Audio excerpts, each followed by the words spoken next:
Locally, my clients are physicians, nurses, single moms, couples, multiple generations of families, seniors on fixed incomes, disabled, veterans, residents of assisted living facilities, and teachers at the local elementary, middle, and high schools. Most are dealing with serious issues other than their smoking habit, further degrading their quality of life and their ability to quit smoking. From 18 to 96 years old with an average age of over 40, nearly all referrals by other successful clients. Most have smoked for decades, the result of the 93% failure rate that they've been stuck with. They don't believe you and don't trust you with damn good reason. You will never reach these people. They know you don't care and they despise you for it. I greet them in a t-shirt, this one with Kevin Crowley on it, and blue jeans, and a nicotine molecule tattooed on my forearm.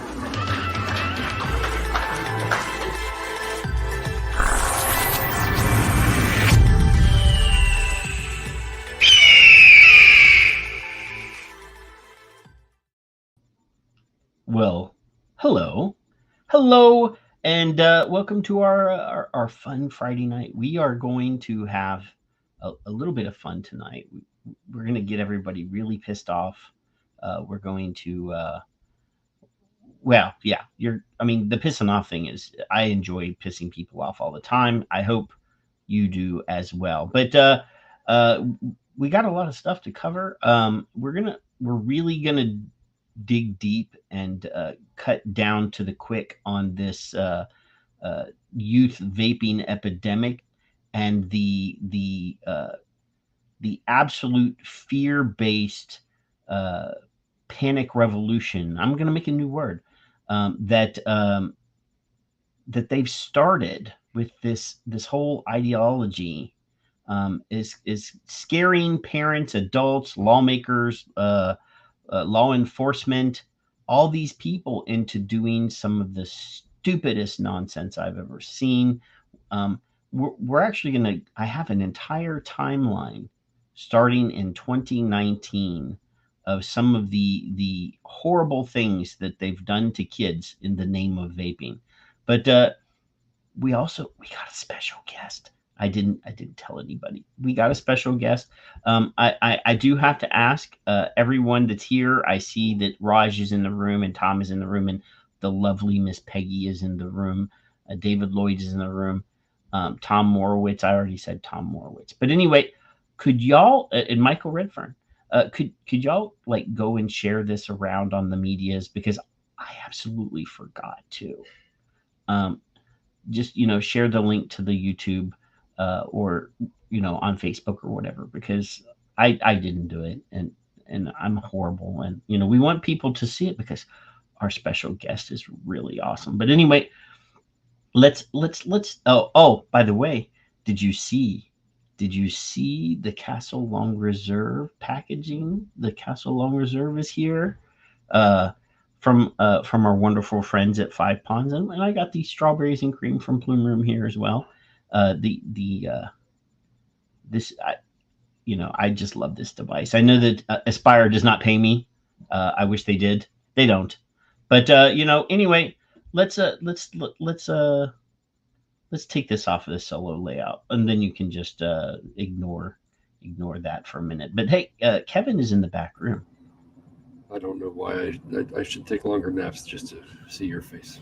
But, well, I mean, at your old, at your advanced age, I'm in a good mood, so you're safe. But hey, Kev, you're immortalized now.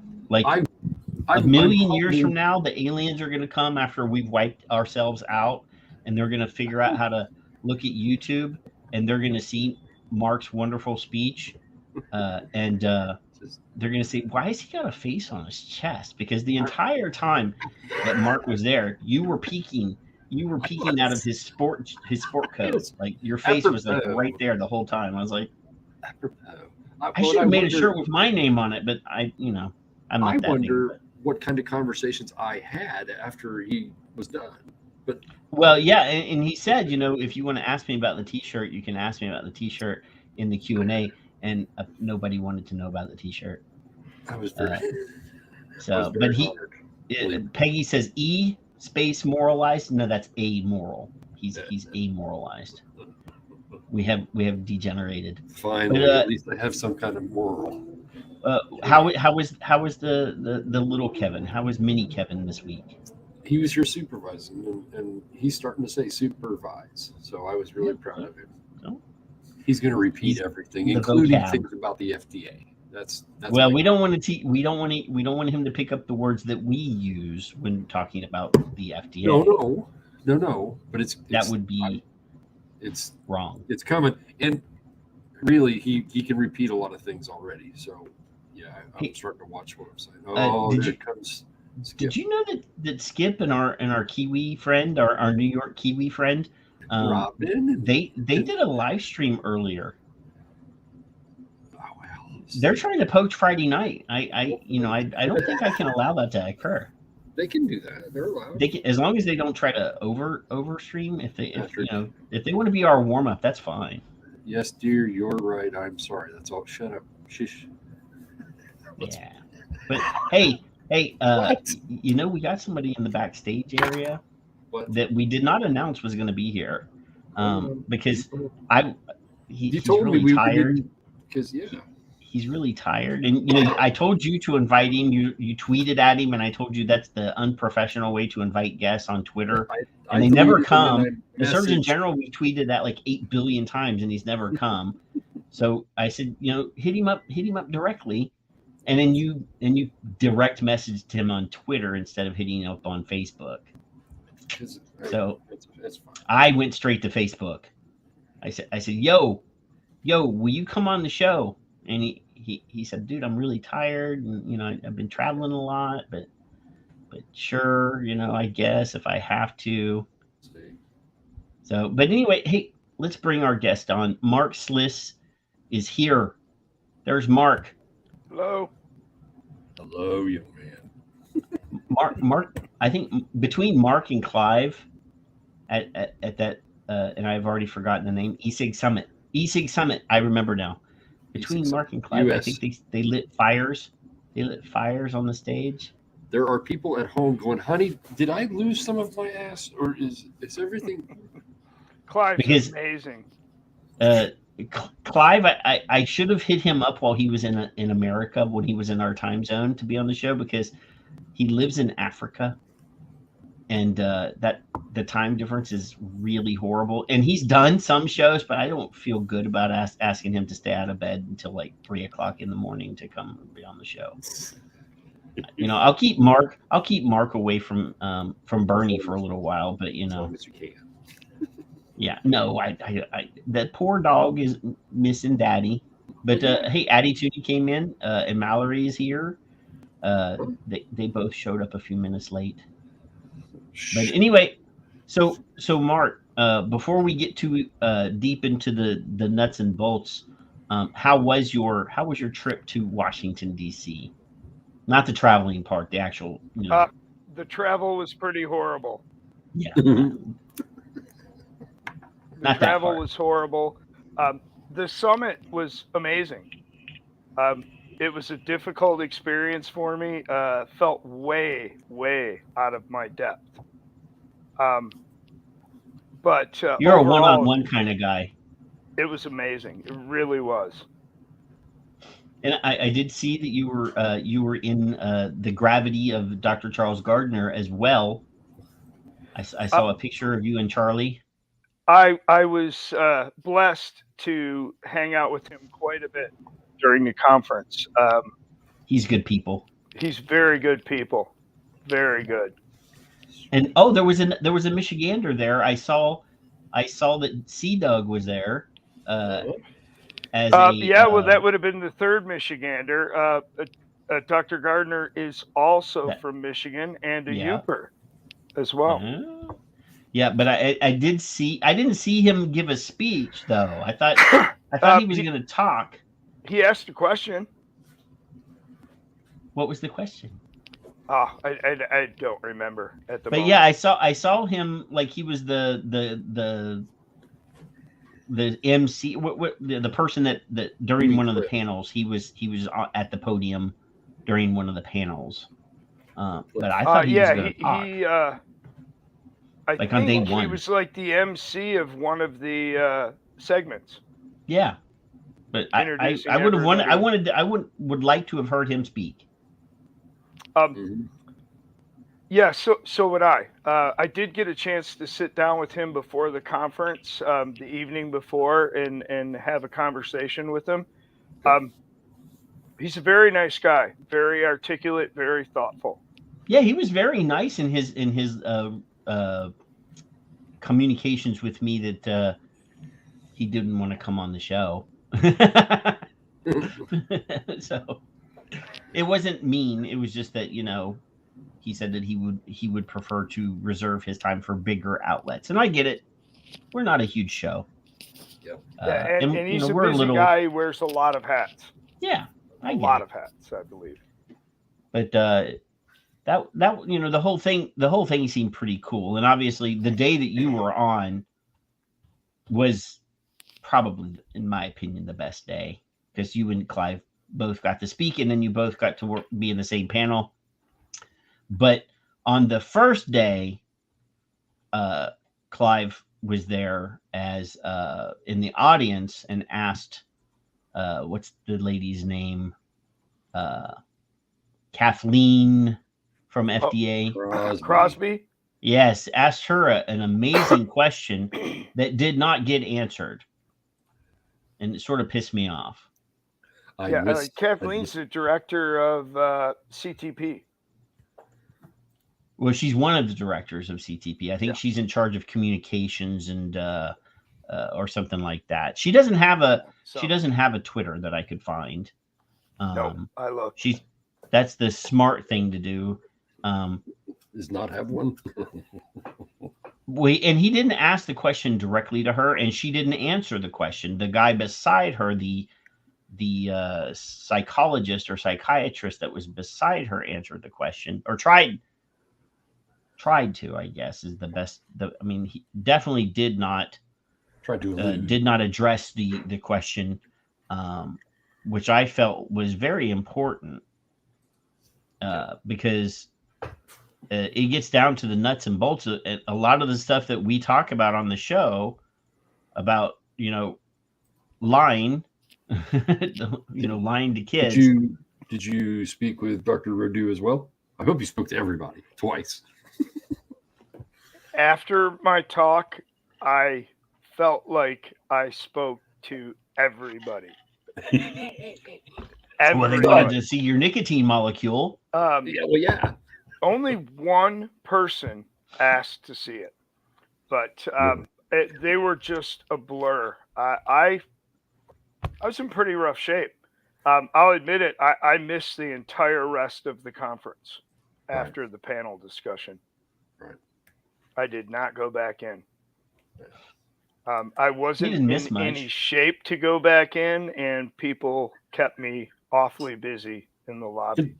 But you've testified in Michigan against flavor ban, 2018 or 19. So it's not your first rodeo, but this is a different setting for you. Yeah, certainly. Yeah. I have so much respect for so many people who were in that audience. It was extremely intimidating. Well, was Richard Pelosa there? I think I heard him ask a question on the first day. Wasn't he on the video? I I don't know that he spoke, but he was. I think he asked the question on day one. So it was one day. Yeah, the whole show, one day. Oh well, they didn't. 3 or 4. It was the first panel, though. Yeah. So there were segments, and I think he did ask a question. I think he asked a question. I could have sworn I heard his voice, and I heard him introduce himself, but I can't even remember. It was about communicating, speaking, asking the truth or not hiding the statistics or whatever. It was. That may have been him, but that sounds like a question that was asked. I can't remember his name. It was asked by a guy in a turban. That sounds like the question the guy in the turban asked, and it was well done. And he carried on a conversation after that. He put their feet to the fire. Yeah, I was clapping. You could smell it. Yeah, you could see it. You could see smoke. I mean, I think they were smart to have most of the FDA people all together, like on the first panel, because that strength in numbers or whatever. I mean, the one dude that was with you on the second panel, he seemed to be more like a bro. Like he seemed to body language wise when he was talking, he didn't seem nearly, because the two ladies that did most of the talk and the psychiatrist, I want to hit the psychiatrist hard on Twitter, because his comment about the part that he did answer of Clive's question. Clive, here, I'll just play the question real quick. It's since this guy didn't actually, the people in the panel, I just wanted to get the question. Hi, Clive Bass from Counterfactual. Just a couple of observations, really. So this lady and this lady and this dude did most of the talking during the panel. Is it possible that we've got this all the wrong way round, and these kids are using nicotine because their lives are tough, they're going through normal adolescent stresses and strains, and they're using nicotine to modulate the stress and anxiety of being a teenager, and it's actually... And that's the part of the question that the guy answered, were kids using nicotine to help cope with issues in their life? And this guy over here, the psychologist, said that he didn't think that using nicotine to help with emotional dysregulation was a good solution. If you've been paying attention to our show, you know that we really do focus a lot on neurodiversity and nicotine, and we have quite a few friends, and myself included, that use nicotine so that we don't have to use pharmacological stuff. Skip is in, Richard, we did the best 2 hours we've ever done on this show was about that topic. Yeah. I am the most proudest of that ever. And, this asshat over here says, well, using nicotine is not a long-term solution to emotional dysregulation. Did he offer an alternative? No. And not even bird watching? No. No, he didn't offer bird watching. But I'll throw it back on the screen. The rest of the question is the part they didn't answer. They didn't even attempt to answer this part. Helping them. That's the first part of my question. The second is it ever right to exaggerate risks to get the behavior change you want? Is it okay to imply by omission or commission that vaping is as harmful as smoking just because you want to deter young people from using these products? What's the ethics of doing that, misleading people to get behavior change? So this is what you hear next. The mic drop. Yeah, this guy, at least, and I forgot his name already. I did search for him. He also does not have a Twitter. But yeah, when is it ever okay to amplify harm so that you can socially engineer people, so that you can change behavior the way you want it to be changed?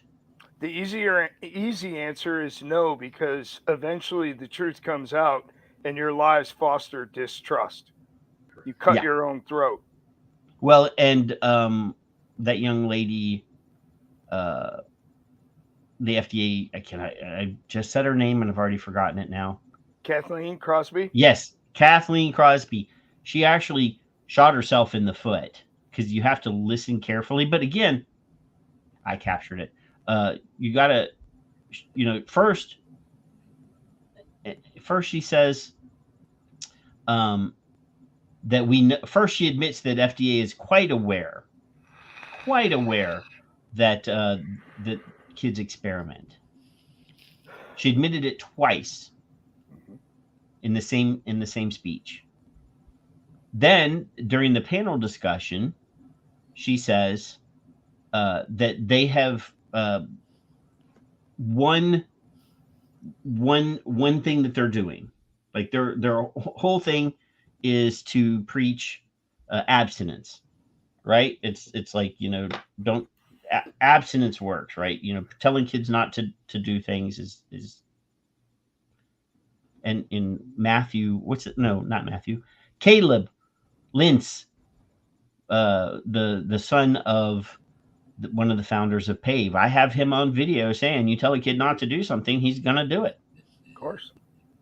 So, and she even says, we know that there's gonna be some kids that use nicotine. Yeah. And we have done. She specifically says, and we've done nothing to really to tell people, because we're afraid if we tell people that vaping is safer than smoking, that they're going to vape. Like, she said that right in her. I mean, and it's on my Twitter, but I'll play it sometime tonight too. But it and I'm just like, did you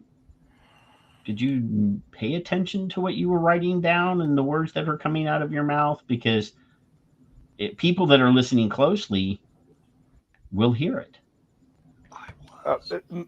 I was astounded by some of the things the FDA and especially her said, that their public message is a lie. She acknowledged that and said, "Oh, but if a specific kid and I got that on the video as well." Then we tell, or she said, if a kid calls us and asks a specific question, then we'll tell the truth. Yeah. And were you That shocked? is just unreal. Were you shocked to be told that Congress actually runs the FDA and they have their hands tied? Is that something that blindsided you? You're right. There's your face. I tell you what, I wish I wasn't coming. I wasn't in the middle of an adrenaline dump. Right. I would have been able to better answer that. I know. And of course, Jim McDonald came back and said, "Yeah, he was wrong. He was totally wrong." But yeah, Kathleen Crosby, in the space of one day, here I added here. I got it on a tweet. So the Tobacco Control Cartel mission plan: admit kids experiment, acknowledge that vaping is less harmful than smoking, but you only tell the truth if a kid asks directly. God, she put it in print. I did this. Kids are smart, have a mile-wide crap detector, then make excuses for not being proactive with messaging. So, yeah, let's just here. We would prefer to not have kids on the continuum of risk, if at all possible. But we recognize that's not possible because kids are kids, and there's many, many, many reasons why they choose to do different types of things. I started saying that, we wish, at least from the FDA's perspective, that kids were not entering into the continuum of harm. But once they're there, how do we care for them? And, So how do you care for, because they're not doing anything for the kids that are already vaping, except don't do it. How do we care for them? We lie to them. That's how we care for them. Yeah. Messaging is prevention based, and so there she goes. All of their messaging is prevention based, which is the same thing as abstinence.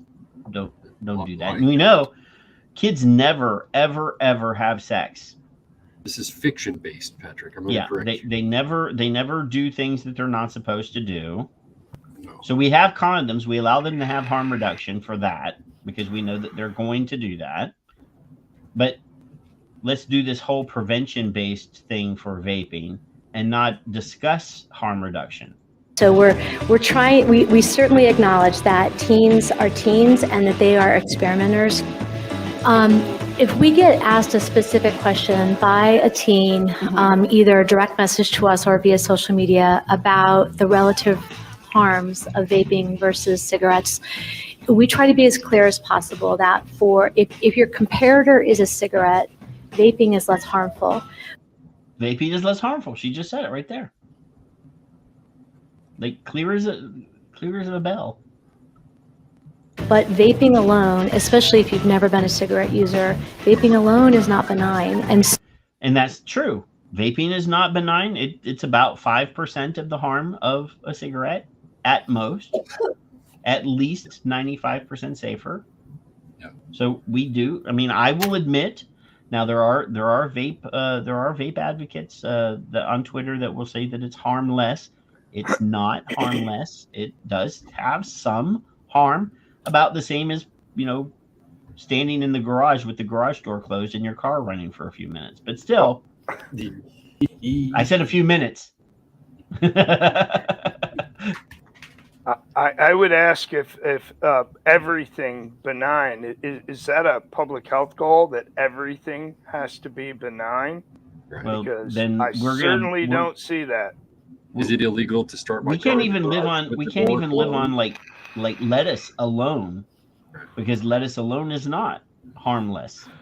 If that's the only thing you ate, like a rabbit, you're going to have some health issues. So we try to give them that frame of reference. And what I would say is kids are incredibly smart. I'm sure both. Kids are incredibly smart. Wait, what? Hey. That's what she said. Kids are incredibly smart, Kevin. Sorry, I was napping. You just woke me up. Did she say kids are incredibly smart? That's what she just said. I thought their developing brains were tainted. Their brains are not developed until they're 25. Wow. Hey, I haven't caught Logan vaping yet. I'm curious, but go ahead. So yeah, these gentlemen, I'm sure, see that, and they have a crap detector a mile wide. Like if we were to mess interactively. So now this is the part where she just said right there, that whole little segment that right before this, if they ask us one-on-one a direct question, we will answer that question. But our only all of our advertising dollars, all of the money that we spend on vaping is prevention based. We're not proactive. It's all about abstinence and saying no. Right. This is very much like the war on drugs, by the way. It's exactly like it. This is exactly the same tactic that did not work. The teens, that vaping is not as harmful as smoking. There are people on both sides of that argument, right? Mm-hmm. One is you could just give them the facts and let them make the decisions. The other side of the argument is then you're getting rid of all the protective factors and you're kind of giving them license to use. And so, we have not tried to tackle that directly in any of. So there, she just admitted we have not done any programs of education that explain harm reduction, that vaping is safer than smoking, that we know that you're going to experiment. So we would prefer that you experiment with something that's safer than cigarettes. They just admitted it right there. She's just issuing rubbers to everybody. That's all. Oh yeah, that too. Our proactive messaging, but when we get questions specifically in social or direct message, that's when we have that one-on-one dialogue. Right. So the one-on-one dialogue is worthless, by the way. I'm just, I have two questions, Mark, because I know. So they can only reach one kid at a time. That's all they want to do is instead of putting out a campaign, they hit millions of kids. They just we'll tell one kid at a time the truth. But put that into perspective, right? Take that one kid. That one kid got the public message first, which was a total lie by Kathleen's admission. And then if he speaks up and asks a specific question and they tell him the truth, why would he believe them? Exactly. And then he tells his friends, and his friends might not believe you. I don't think they get it. They are fostering a generation of mistrust. This will go on for decades. If they stop today, it would still go on for decades. Well, yeah. How are we going to trust you about, my God, I'm going to say the word vaccines. How are we going to trust you about vaccines? Anything. But you just admitted to lying to us about an e-cigarette. So my sense from being there, they were bending over backwards to try and twist the truth, ignore it. I was amazed at how difficult it seemed to be for them to say anything. Was it two-part question? I'm going to make it short because I know there's so many weeds to go through. Did they mention access, compliance, and enforcement? And did they? I think you just really answered my second part. Did they feel uncomfortable not having a script, but more uncomfortable that they were expecting us, being whoever you were, to just nod in approval and move on with your day? Because that's seemingly how that felt. Okay, so the first part, not to my knowledge, but I did miss pretty much everything after my talk with the intention of watching it later. I was a mess. I didn't watch all of them, but none of the videos that I saw had any communication about that, Kevin. Right. No, and I suspect that was not the forum anyway. It was not the audience, so probably not the forum. Yeah. But Tom Morowitz has a question about brainworms. Now, at some point, because Mark's time is limited, he has to go play with his puppy and stuff. She's sleeping now. We might actually watch part of Clive's speech, and Clive did bring up brainworms. Yeah, yes, he did. Yeah, I just want to say he is absolutely brilliant. He's just as brilliant in person. A quick story. First day, but before the conference, I was there and everybody was coming in. Was waiting for an elevator, and I ran into Clive Bates. That's when I first met him, and we had a short conversation, 10 minutes long. Derek Yacht stopped by. I met him at the same time. But that conversation was mind-blowing.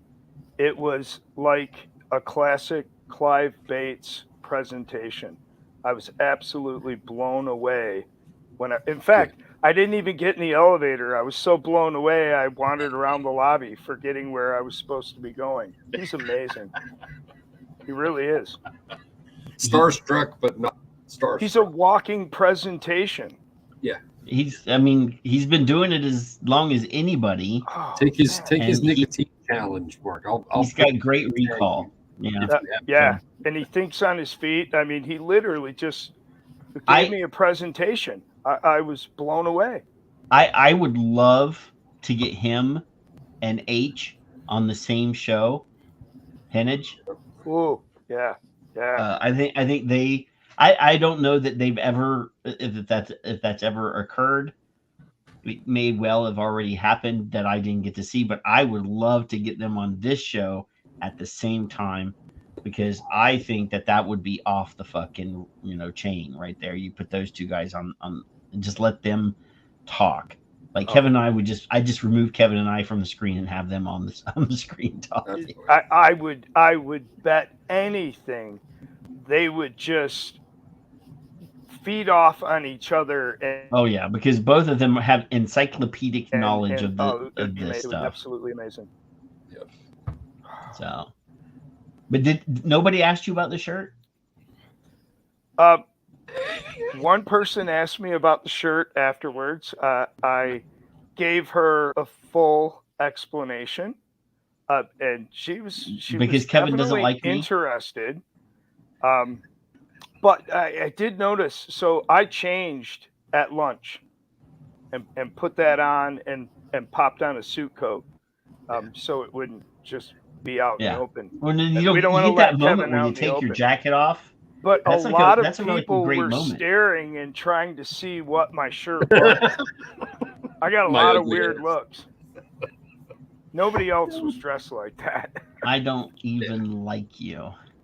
Oh my God, I love And it. they probably took it a different way than it was originally intended. I'm sure they thought you were talking about them.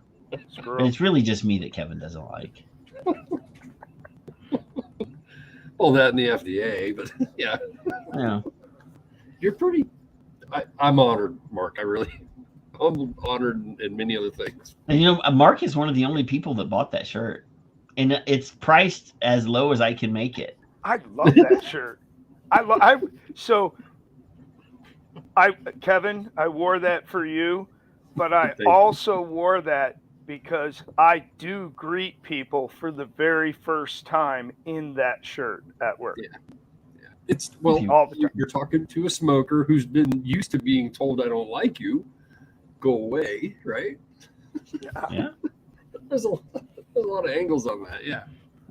Like he said, you've made us not like ourselves. And you spoke for the voices of your customers. I hope I did. I hope I imagine you got did. their message and their feelings across. It was important to try and do that. I promised them I would. You can play your own video in the store, right?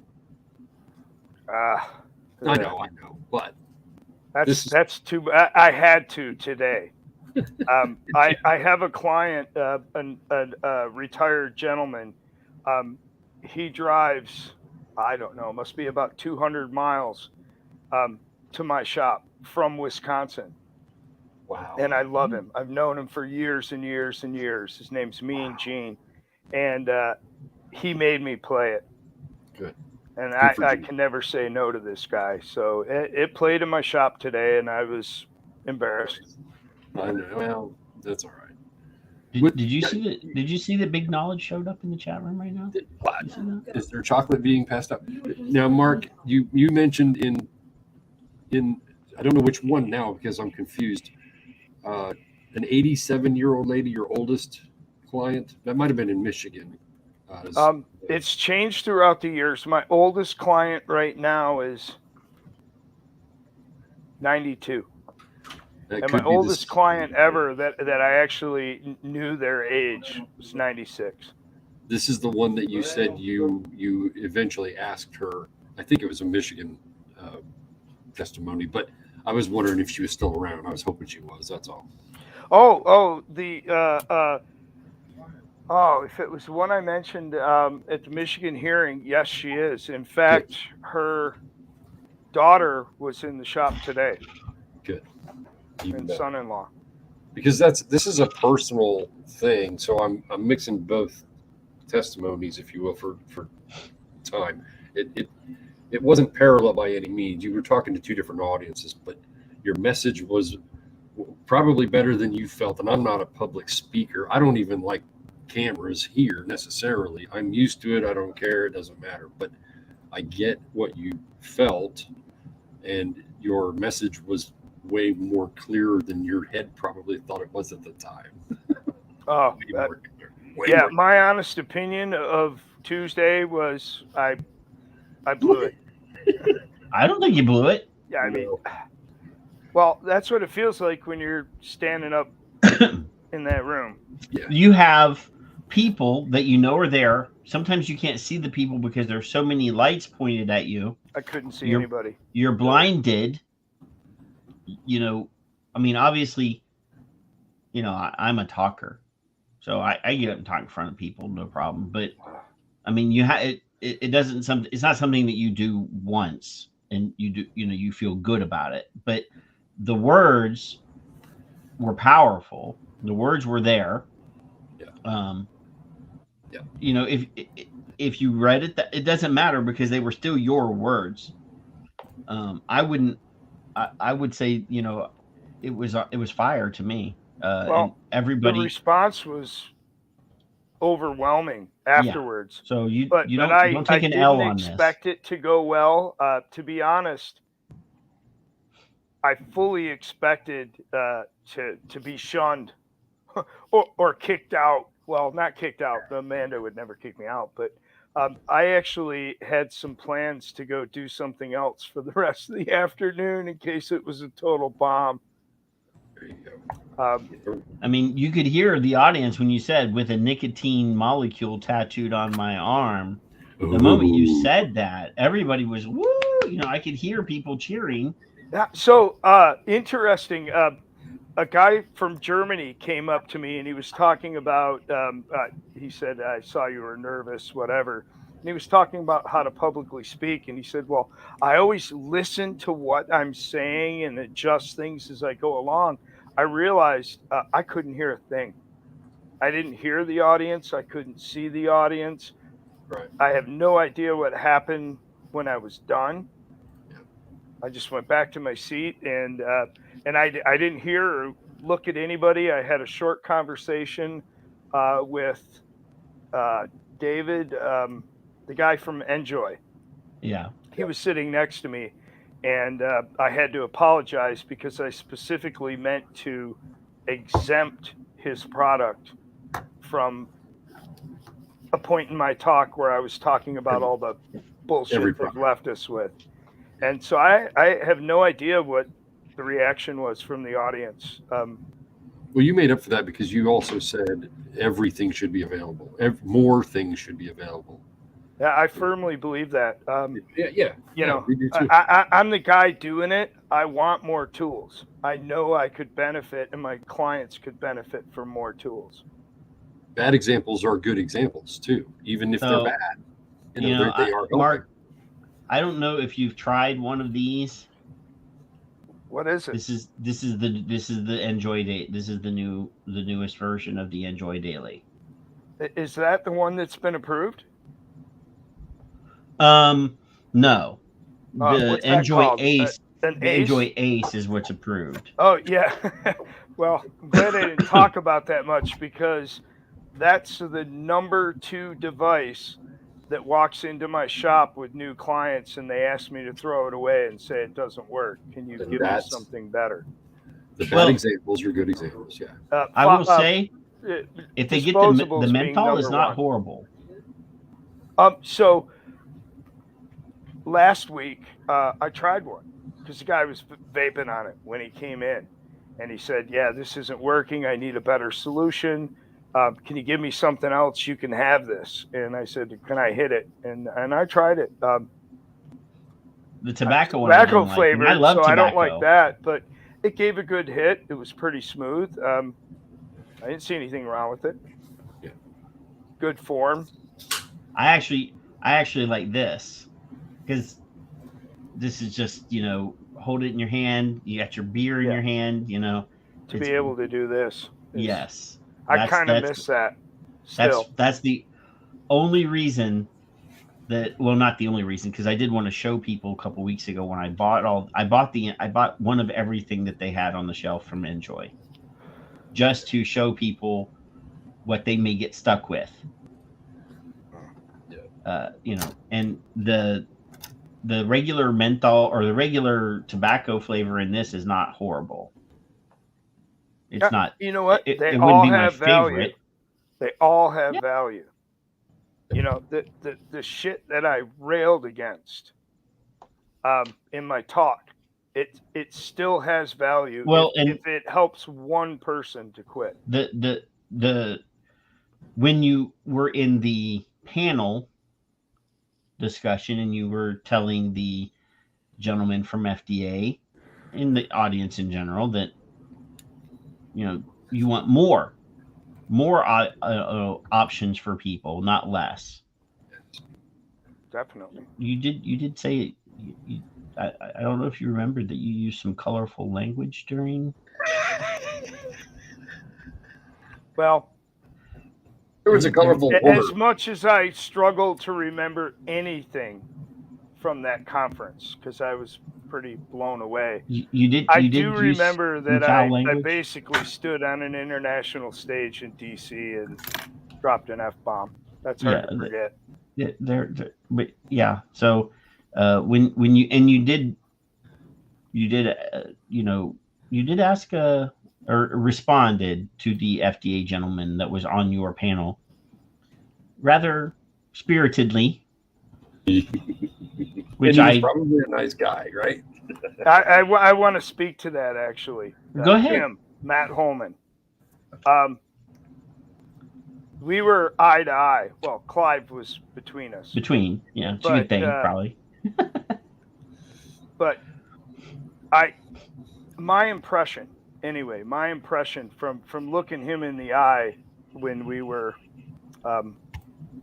talking, discussing, debating, I got the impression that he was very upset, embarrassed, a bit offended, and I got the impression that he was all of that to a degree that I think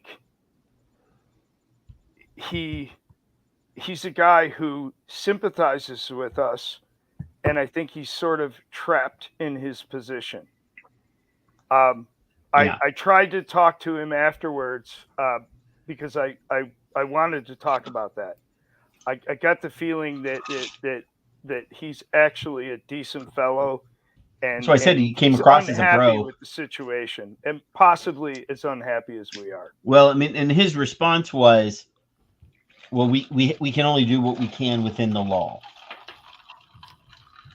With the authority that's been granted to us." Or and that's not true. But no, I mean, they have enforcement discretion. True is that he's constrained from the higher ups. Right. Yeah. Very much so. I mean, there are congressmen and senators and people that have much more of a voice than he does that are on their asses. You've got a federal judge that just blasted the FDA. Don't say that. What are you doing? No, I mean in general, not you. Yeah.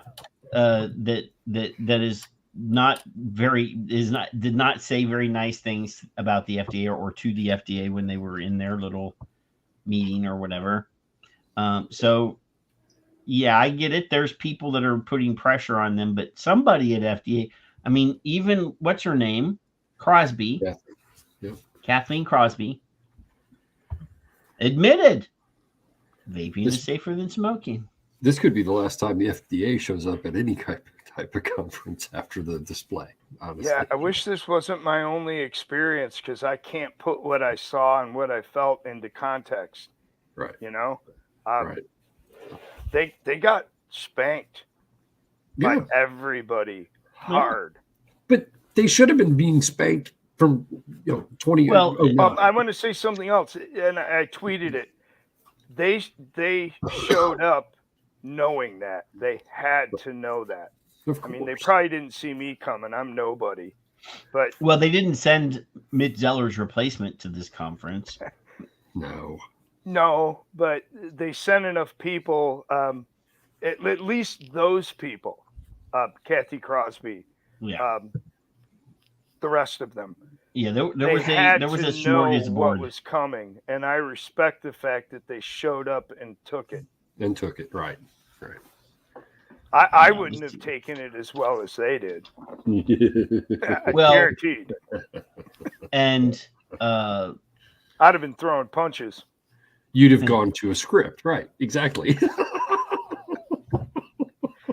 1, 2, 1, Listen, 2. When I see, I'm looking here at the list. So you keep looking. When I see the uncomfortable feeling of Clive's question and them just kind of looking, not quite at each other, not quite to the floor, but they know. This is one of those memes where the cigar goes in the mouth and the sunglasses go over the face and it's doom, doom, doom, doom, whatever. You got owned, you got owned, and you really don't have an answer. And why is the United States citizen of any type or age not allowed to know the truth unless you specifically ask the question through one fucking avenue? That's idiotic. Imagine having to say that with a straight face in front of everybody who knows what that means. Everybody knows what they're doing, though. That's the problem. They don't think we know better. We already know what their answers were going to be. It's just the way the question's asked and who may be asking it. Mm-hmm. You know? And who so they had FDA sent Kathleen. Yeah. The young lady, her name is she's an associate professor, Jennifer Pearson, from the School of Public Health at Reno, Nevada. I thought she was from FDA. The way she was talking at that conference, she kept saying "we" a lot when referring to FDA. So I had assumed that she was FDA. That's who they work for. I felt bad for Ray Nyora because he was stuck in that panel. Yeah. And he was the only voice of reason in that panel. He was the only one that had the answers to the question. Because, Professor Kevin Gray, MD, he's a professor of psychiatry and behavioral sciences. That's the guy that said that nicotine was not a good way to treat emotional dysregulation. But yeah, then on your thing, you had Matthew from FDA. So that's two official people from FDA. David Graham from Enjoy was that day as well. Clive, you, Kathleen Hoke. And McNeil. She was in the panel. I didn't notice her. She must not have said anything. You know what she did say? Ann McNeil was in my panel? No. Oh, I was going to say, I didn't see her. She did say something, Patrick. She said if you have a research paper that's submitted and it says nicotine is highly addictive and it doesn't include cigarettes or tobacco, send it back. And then her mic dropped. No, Skip, I did not miss that. I just haven't gotten to that portion of the show. I did not miss it. Mark, the other Mark. Mark does not. We don't miss a Mark tweet.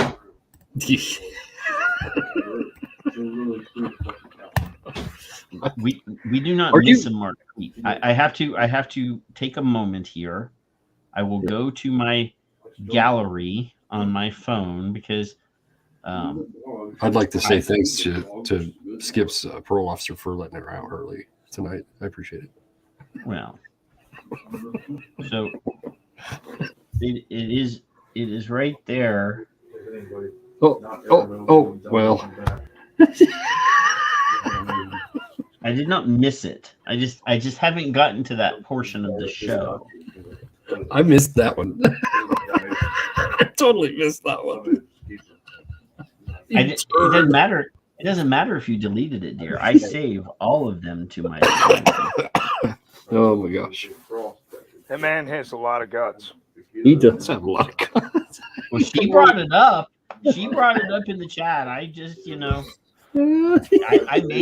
have so much. We have so much to talk about because we got Mark on the show. I could have skipped right past it, but since you brought it up, I had to respond.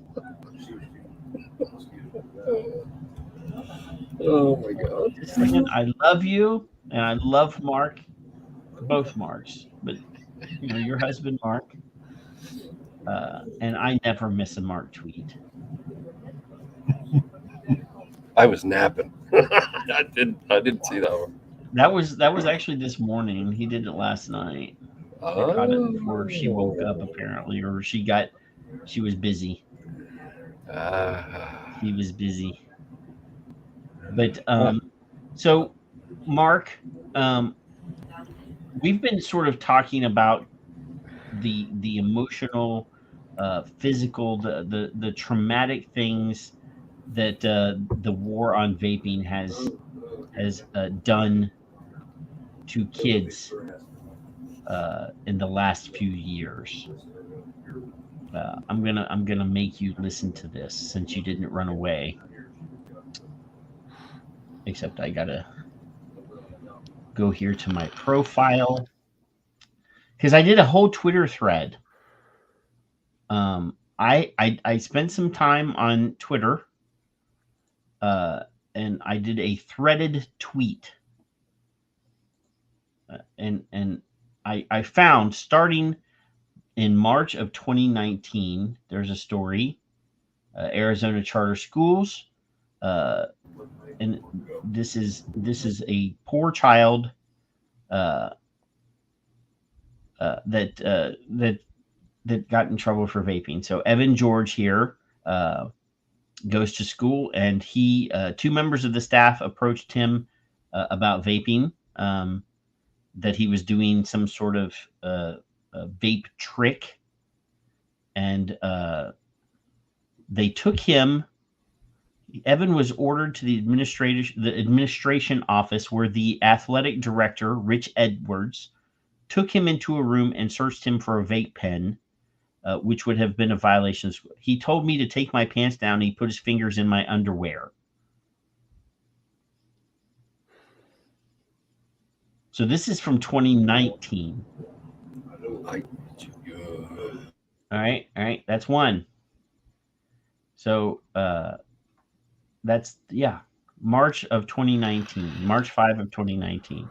So then September 11th, we have a lot of shit to be dealing with about September 11th. This is 2019. This is removes the bathroom doors in the bathroom, the stall doors, so that you don't have any privacy when you're pooping. When you're a kid, that's the last thing. That's like when you're at your most vulnerable, when your pants are down, prison. You're pooping, and they take. I mean, that's embarrassing. That is a dignity. They're removing the dignity of kids. Totally. So that's September 18th of 2019. September was a busy month in 2019, apparently. Teen says that he was strip searched at school for vape pens. That's Skip also 2019. This is October 15th of 2019. And I don't know why they went. The students are demanding at a school in Florida that you put the damn doors back on the pooper, because you can see this kid is standing in front of the urinal, and you can actually see right in from the hallway of the school. They took the fucking doors off of the bathroom, not the stall doors. Well, the stall doors and the exterior door to the bathroom. The doors that remained for decades while kids smoked cigarettes in there. Yes. Yeah. That is correct. Well, I did. I know. They took the stall doors off and the door in the hallway into the bathroom. They took the exterior door down.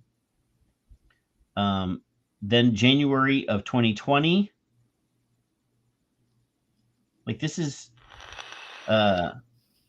Lakeshore students have to be escorted to the bathroom. So now you have to ask permission and wait for someone to escort you to go drop a deuce at school.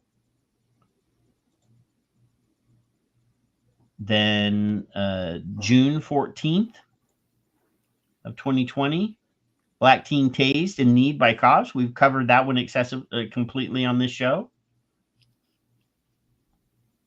Physical violence as a deterrent. I mean, I'm not going to read it because obviously I just wanted the headline. So yeah, that one. This is New Zealand. We had Dr. Marwa Glover on the show about this time. The principal was walking into the girls' bathroom and looking for the number of feet in the stall, and sneaking her camera phone under the stall door to take photographs of the young women while they were in the restroom. Then we have San Jose. This is October 3 of 2021. High school, San Jose high schools, they lock the bathroom doors. So now not only do you have to ask permission, you actually have to find somebody with a key to let you in to go pee. Does anyone think that that is going to foster a feeling of good in these kids mentally? Do you think that this is going to make them and this is the boy, they strip searched him, they made him pull his underwear away from his body. At least this article does not say that they touched him like the first one, but yeah, stripped down to his underwear. Then they made him pull his underwear waistband away from his body and move it around to see if anything would fall out. Then this is from the UK. Aussie schools lock down toilets to stop children from out of control vaping. Out of control. Out of control. They're locking down the toilets. Don't go poop, kids. They might think you're vaping in there and punish you. This is from the BBC. Government taking teenage strip search seriously, extremely seriously, and the parents are protesting again just because of vaping. This is Willow Green High School. This is a new one. Social media video shows tasing. This is the kid that was at the skate park that we showed a couple weeks ago in Atlanta. He got teased at a skate park because he was vaping, and a skate park police officer, the park police. And then this one, this is the newest one. There's actually another one that was between these two. There was that I couldn't find. I couldn't re-find. Two students beat up an autistic kid because they thought he was vaping. So now, not only is it the authoritarians at the schools, it's now the other students are beating up a kid because of vaping. And then this kid here, if you think that picture is in any way justified, that kid had bruises on his face. I can't think of any other. This mom she's pissed. She's our aunt. Excuse me. Her nephew was bruised and battered during an arrest at Dickinson High School. This is in Texas. He's a special needs kid. It's wrong for anybody to brutalize, to slam, to hurt any kid at school. We send our kids to school to be safe, not to come home hurt because of a vape. So you know what? They train the public to despise us. Yes. Yeah. Yes. This all falls on tobacco control and their message. Yeah. She says her nephew, Keitharin Williams, tells ABC 13 he was holding a vape pen in the bathroom when a staff member confronted him. He said the situation escalated. Williams said Keitharin, who is in her legal care, has special needs. They abused, they neglected, they disrespected his ability and his needs. And for them to do that, I feel like somebody needs to be held responsible. Again, the photograph of his face on the look, there it is right there. There is no justification for that. I mean, Zero. He could have had. Look at how swollen his face is. Zero. This whole side of his. The FDA says there's justification for it. Yes, There is no. I don't care what PAVE says. I don't care what CDC says. I don't care what Nope. any. I don't remember any for this is. we're all three He the same could have been basic doing age. hardcore heroin, and I still would say this is not justified for a kid. We're all Definitely within, not. we're all within the same range. Did any of us know get beat up because they were smoking? To your recollection? No, I mean we actually had a smoker section when I was I in had school. a teacher that smoked with us. My school provided us with a huge place to smoke, and even assisted us in running fundraisers to put in benches and things. Now, you're actually in between me and Kevin. Kevin's like 875, and you're like in your 50s. 76 and a half. Well, I've marked the kid safe. It's been 6 days. I mean, so far. I know for a fact there's more stories that are like this. These are the reported ones. These are the ones that I found in an hour worth of Googling and cut and pasting. Like there are more. The whole point of this was to just create a thread, of all of the atrocities that these people, Campaign for Tobacco-Free Kids, Truth, CDC Tobacco-Free, the WHO, Parents versus Vape, and there are more. I actually had to over-tweet myself so that I could tag Michael Bloomberg as well.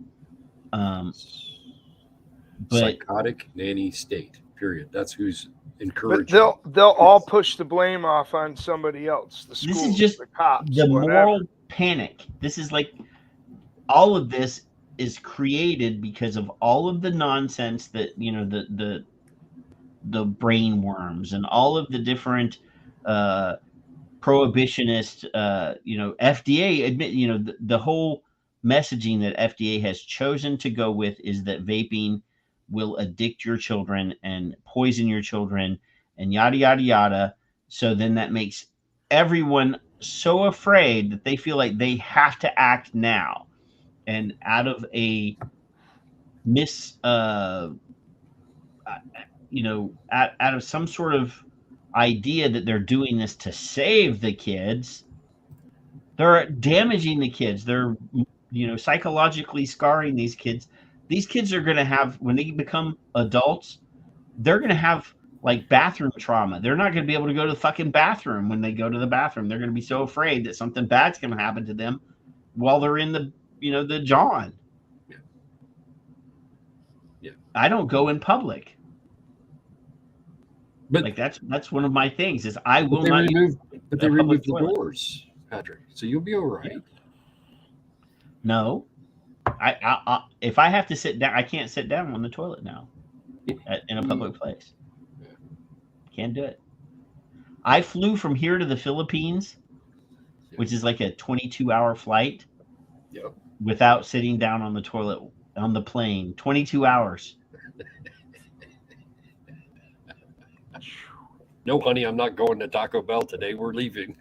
Yes, we're going to the Philippines. I am not going to eat anything gassy. I'm like, yeah. You inspired my screenshot from the Victor share screen to do this. I had one with the Surgeon General for a little while. So the children have been marked safe from the last reported beating initiated by adults in nonprofit political front groups, sponsoring bullying, intimidation, peering under stall, strip searches, tasing, tackling, hogtying, physical and psychological and socio-political, psychotic, and any state abuse for a total of 6 days so far. I'm proud of them so far. We'll far. We'll see. Well, that young man, that last story was from May 13th. Pisses me off. Well, since it's 7 days now.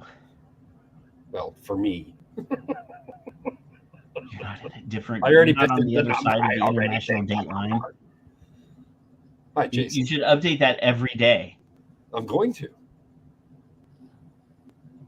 No, I'm going to. That's why the number's red. So, I mean, yeah, I fear for the future. Okay, like I'm so afraid of what our country or our world, not even our country, because this is international. A couple of these were in Canada, New Zealand. you know, How these kids are not going to be able to make any choices for themselves. And Like this they're not being taught to critically think, to think for themselves. They're not being taught that. They're not being taught how to look for the truth. I don't know what They're being spoon-fed bullshit on TV news channels. I don't care which one you watch. They're all full of shit. You know, every one of these. I mean, on this topic alone, Fox News has one guy that actually is a vapor who says, you know, smart ass things about vaping that are good. Like he's on our side, but he's using his pulpit to make smart ass comments. Yeah. Then you've got you know, they had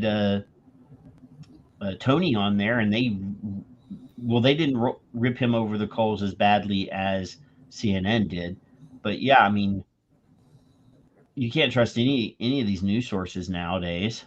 So, and we're not teaching these children.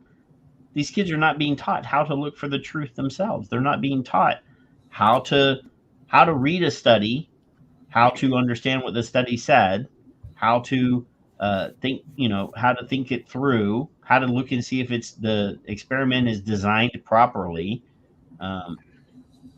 You know, and this is supposed to be, you know, each generation is supposed to be smarter than the one before, right? they're the adults are talking to and at children. Yes. They're not talking with children, period. Thank you, Richard, for pointing that out to us. And lying to them at the same time. Oh, yeah. Well, I mean, unless they ask a direct question. You know what I find interesting when you're talking about the regulatory people, like the FDA speaking on Tuesday. Yeah. None of them mention the parents and their role that I heard. No, they don't want the parents to make choices. Kathleen Crosby, and you played it, and one of the clips you played earlier, she said, "How do we care for these children?" Do your fucking job. How is your fucking job to care for my kid? Yeah, you're supposed to educate the public. Their role? I don't want the FDA caring for my children. I don't want them anywhere near my children, but that's besides the point. Exactly. Educate the public first. Enforce your fucking laws, and shut the fuck up. That's it. That's all you have to do. That's literally all they have to do. Your whole job is to make sure that the medicines that you put on the market are safe, that America's food supply is not contaminated. That's their fucking job. Food and Drug Administration. At no point in the FDA does it say it's not the Food, Tobacco, and Drug Administration. It's the Food and Drug Administration. Their job is pharmaceuticals and a safe food supply. That is their job. Keep selling cigarettes. And we also have, you know, different divisions of the government that actually inspect fruit, that inspect meat. The USDA. So they do tobacco and firearms. So really, your job is very limited. And Steve is saying in cosmetics, that's not actually in their name either. Food and drugs. I mean, right. Somebody gave them the authority at a later date to regulate cosmetics, but originally it was just food and drugs, right? Why did you give them more of a job than they can handle? Because they can't obviously handle the food and the drugs. So why would you give them cosmetics? Why would you give them tobacco? They can't do their fucking job. And the new head, Robert Califf of the FDA, is going to Congress and asking for more money because we can't do our job with the money that you've budgeted us. That they're not already doing.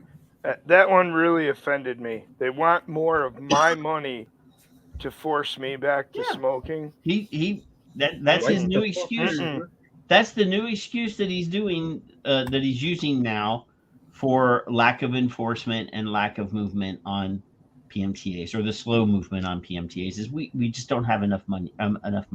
We don't have enough people. We need, and to be fair, the Center for Tobacco Products at FDA has about 1,000 employees.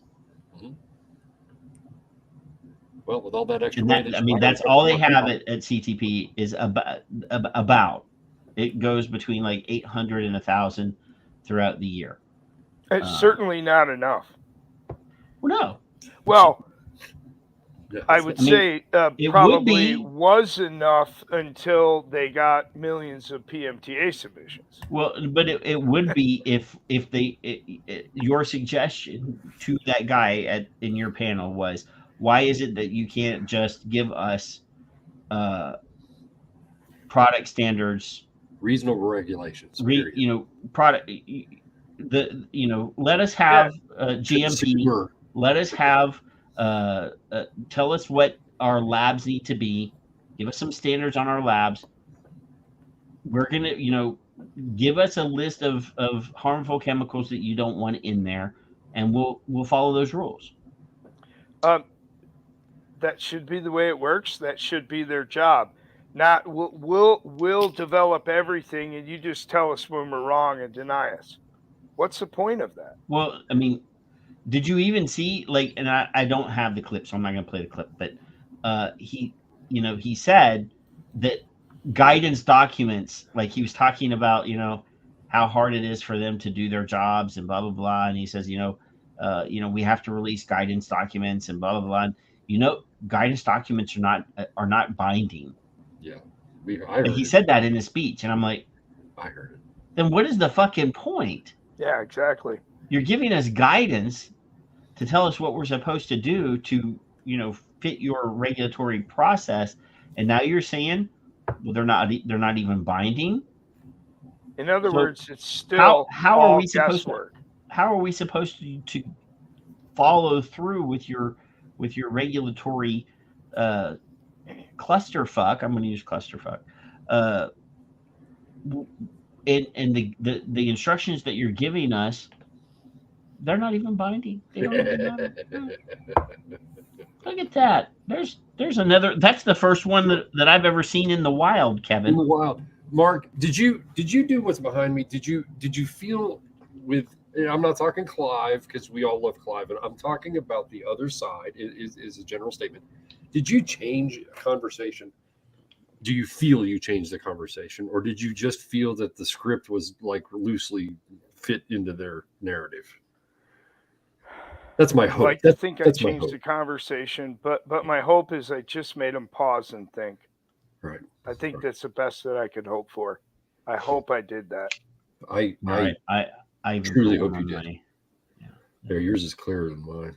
I really, really was invigorated by everybody, because I want to have something to point at, and I want something to point toward.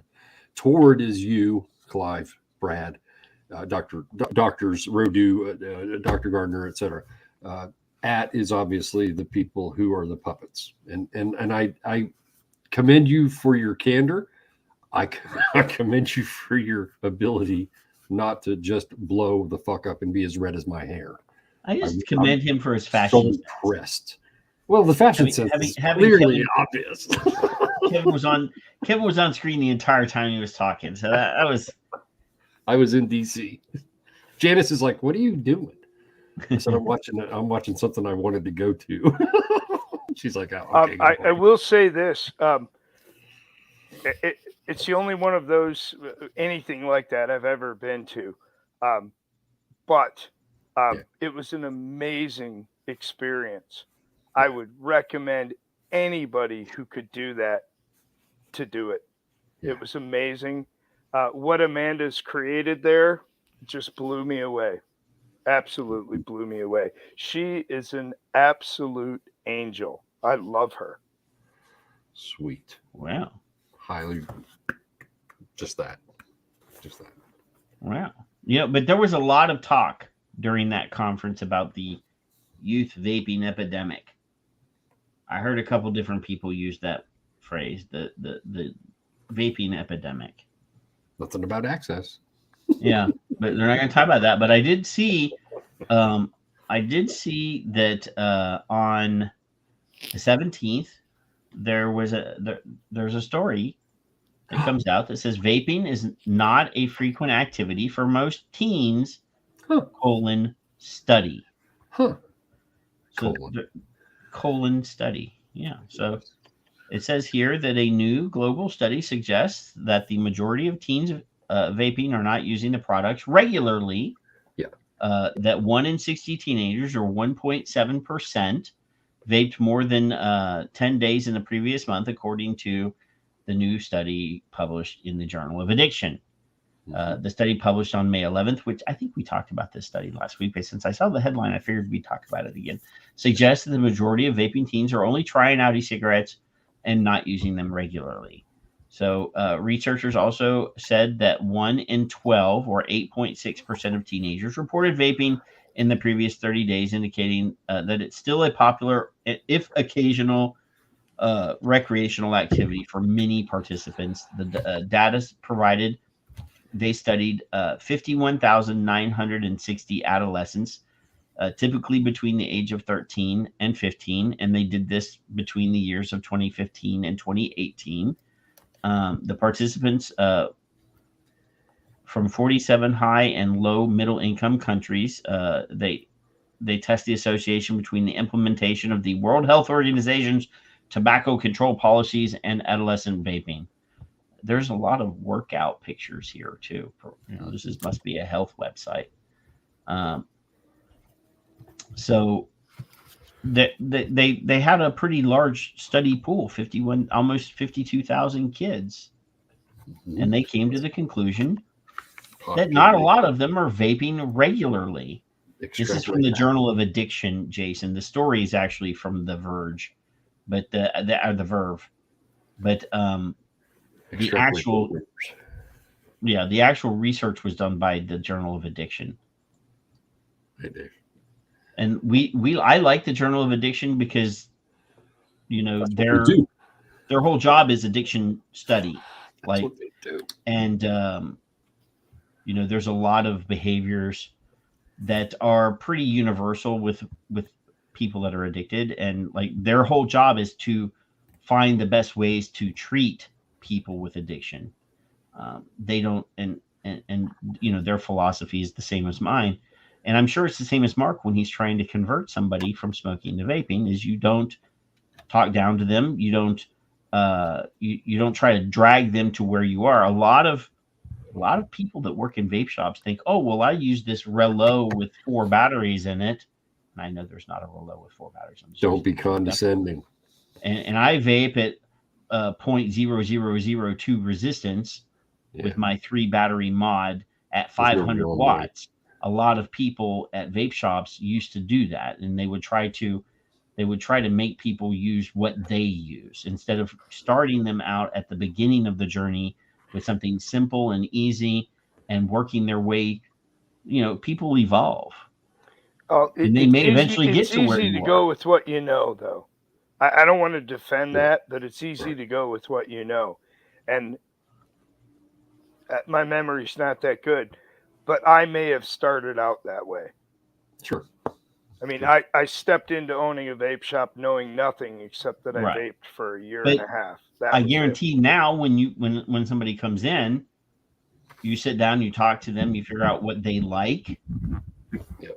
Yeah, well, it's all about them options. I mentioned that I give you meet them where they are in my talk, but I consciously try to limit or not even give suggestions. My goal is to give them enough information that they can make their own informed choice.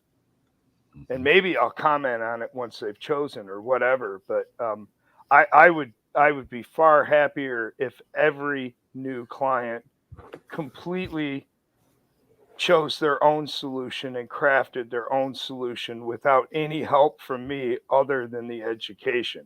And it doesn't always work that way in practice, but I do try really hard to even limit my suggestions.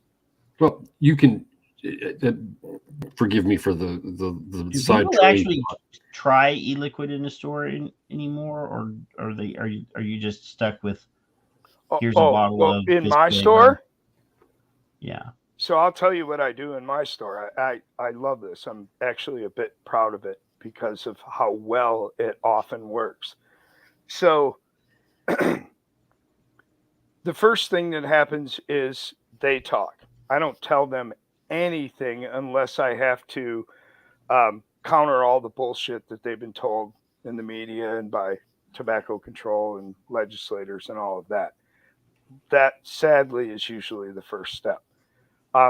But then it's all about them. They tell me, I get as much information as I can about them. I learn as much as I can about them first. And then it's education.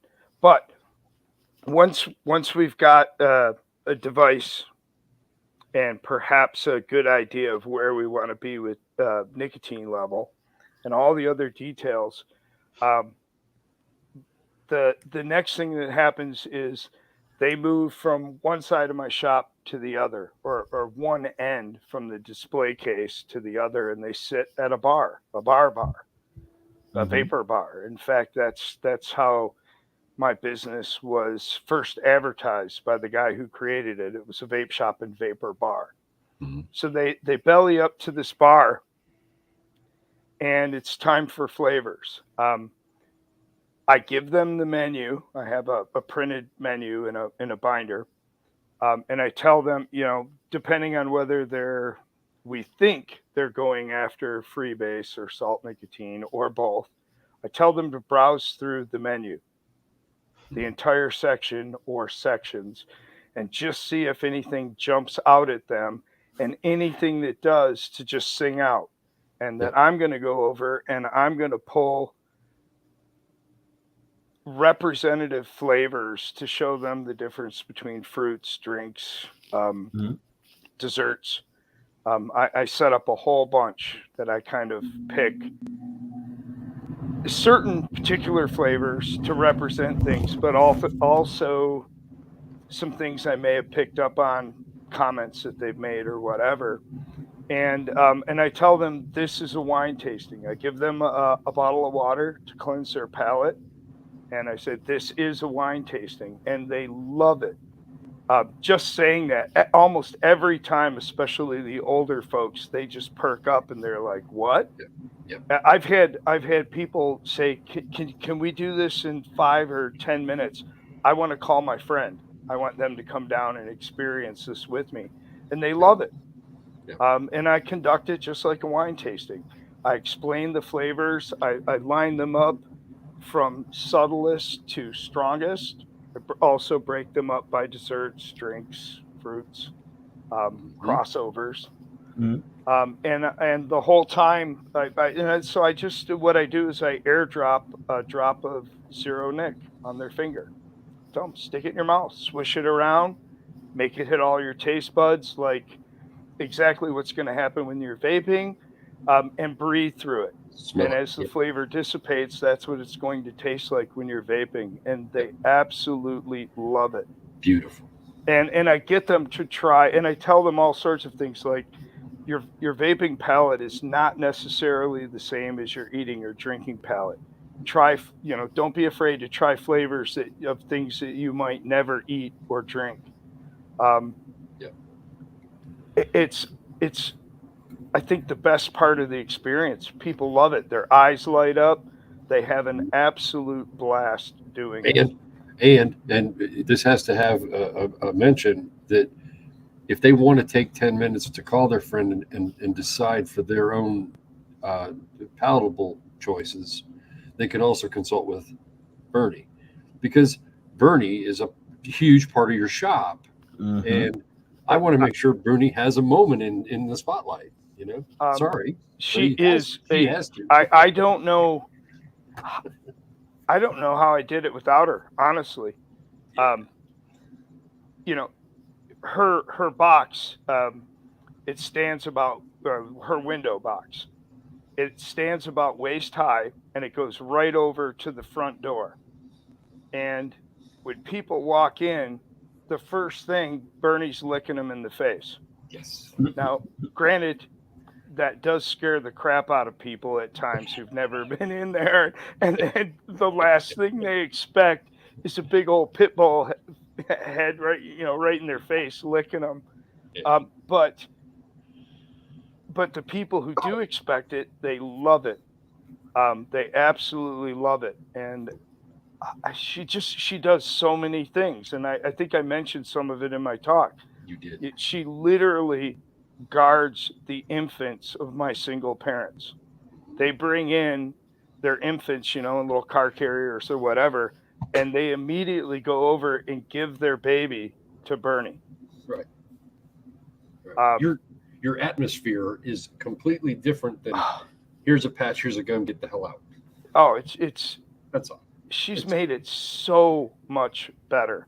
All right, Patrick, your favorite shows. You were talking about neurodiversity. It's easily recognizable if you're running a vape shop. No disrespect to my clientele. I love them. But, man, there's a lot of issues that walk through my door and a lot of issues that I have to deal with at times when they're there. I have people come in with serious issues, having seriously bad days, and they will curl up with Bernie on the couch. Yep. Some of them come in just to curl up with Bernie on the couch because they're having a bad day. Yeah. That's amazing. Yeah, I didn't expect any of this from Bernie other than I don't like the idea of leaving my dog at home when dogs are pack animals and they require companionship and people and interaction. So I brought her to my shop and I thought people would enjoy it. I didn't know she was going to bring people in off the street. And my sign came about because the day I rescued her was a Tuesday, June 2nd. We were closed. I brought her to my shop to do some orders and let her go around with nobody in there and get used to it, her place and all of that. In less than 5 minutes, she had found the window box and jumped up there and immediately brought 3 people in, a girl and 2 guys. The girl was totally enamored with Bernie, took Bernie on the couch and refused to leave. The guys were at a loss. They couldn't get her out of the shop. So at one point, they went outside, the 2 of them, and they both smoked a cigarette and came back in. Yeah. And long story short, they quit smoking right then and there. And I realized, yeah, that could work. Wow. And it wasn't long after that I thought to add the sign. She's been amazing. Yeah, Bernie's absolutely amazing. Bernie's accepting donations. Yeah, she's raised about $1,200 for her shelter.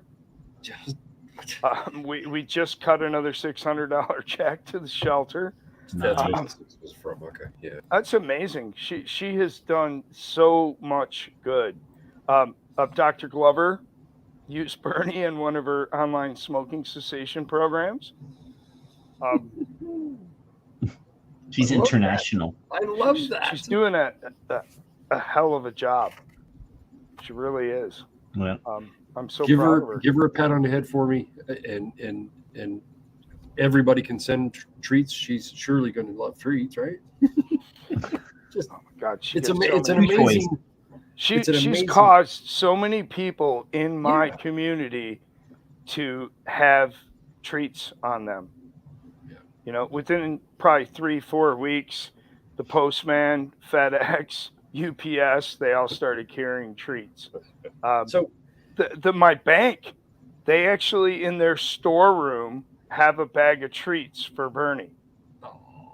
And most of the ladies have treats in their desks because they want Bernie to come see them. She's a star. It's crazy. Bernie, while you're behind the counter there, steal a couple wads of 100 for Dad. Yeah. Oh yeah. And so it's not uncommon for me to go to the bank, to make a deposit, get some change for the till, whatever. and somebody will walk up and not even say anything and grab her leash and walk off and go to her the bank so everybody else can see Bernie. It's so funny. I'd be reaching for my gun. Somebody trying to steal my dog. This is how you change the conversation in your neighborhood. This is part of how you do that, though. She is part of that. Is an intricate part of how you conduct. She's very famous in the community. So I wanted to make sure that was mentioned, actually. So it's important. She's amazing. So amazing. She really is. I sent Kevin a link for a YouTube video the other day, and he said to me, "That's not real, is it?" So oh my fucking word! Yeah. I'm gonna show it to you, Mark. I'm gonna show it to you. Okay. I've seen it referred to before 7-8 years ago. I did not know that was real. Vaping is among students in Anderson County. Just a few years ago, they installed vapor sensors in the school's bathrooms. Well, now they know how many students are bringing those devices into school and using them during class time. 10 News reporter Caitlin Keenahan spoke with district leaders about their efforts to handle what is a growing epidemic. Caitlin? John, Robin, this is a vape? So this is a vape, and she's going to say this is a vape. To clarify, And I know this about is a the vape. vape They look detectors. completely different, but So Kevin sent me a picture of this inhaler circled, and he's like, "Is this real?" I remember it from California. I remember them inhaler? using right. Inhaler is So real. so I've known many people who have had those, including my daughter. that For asthma. are a vape, though. Nah. Yeah. Maybe. I mean, No, I mean, I had not ever seen one. So to be 100% transparent on this, the inhaler is a THC inhaler. It is not technically a vape. It is a THC and CBD inhaler. Now What's the the company that propellant? makes it, the company that makes it calls it a vape. Now think of your kids with asthma and taking the wrong one. I actually went to Google and I checked it out. And the sad thing is a company that used to be very big in vaping actually sells this product with their brand on it.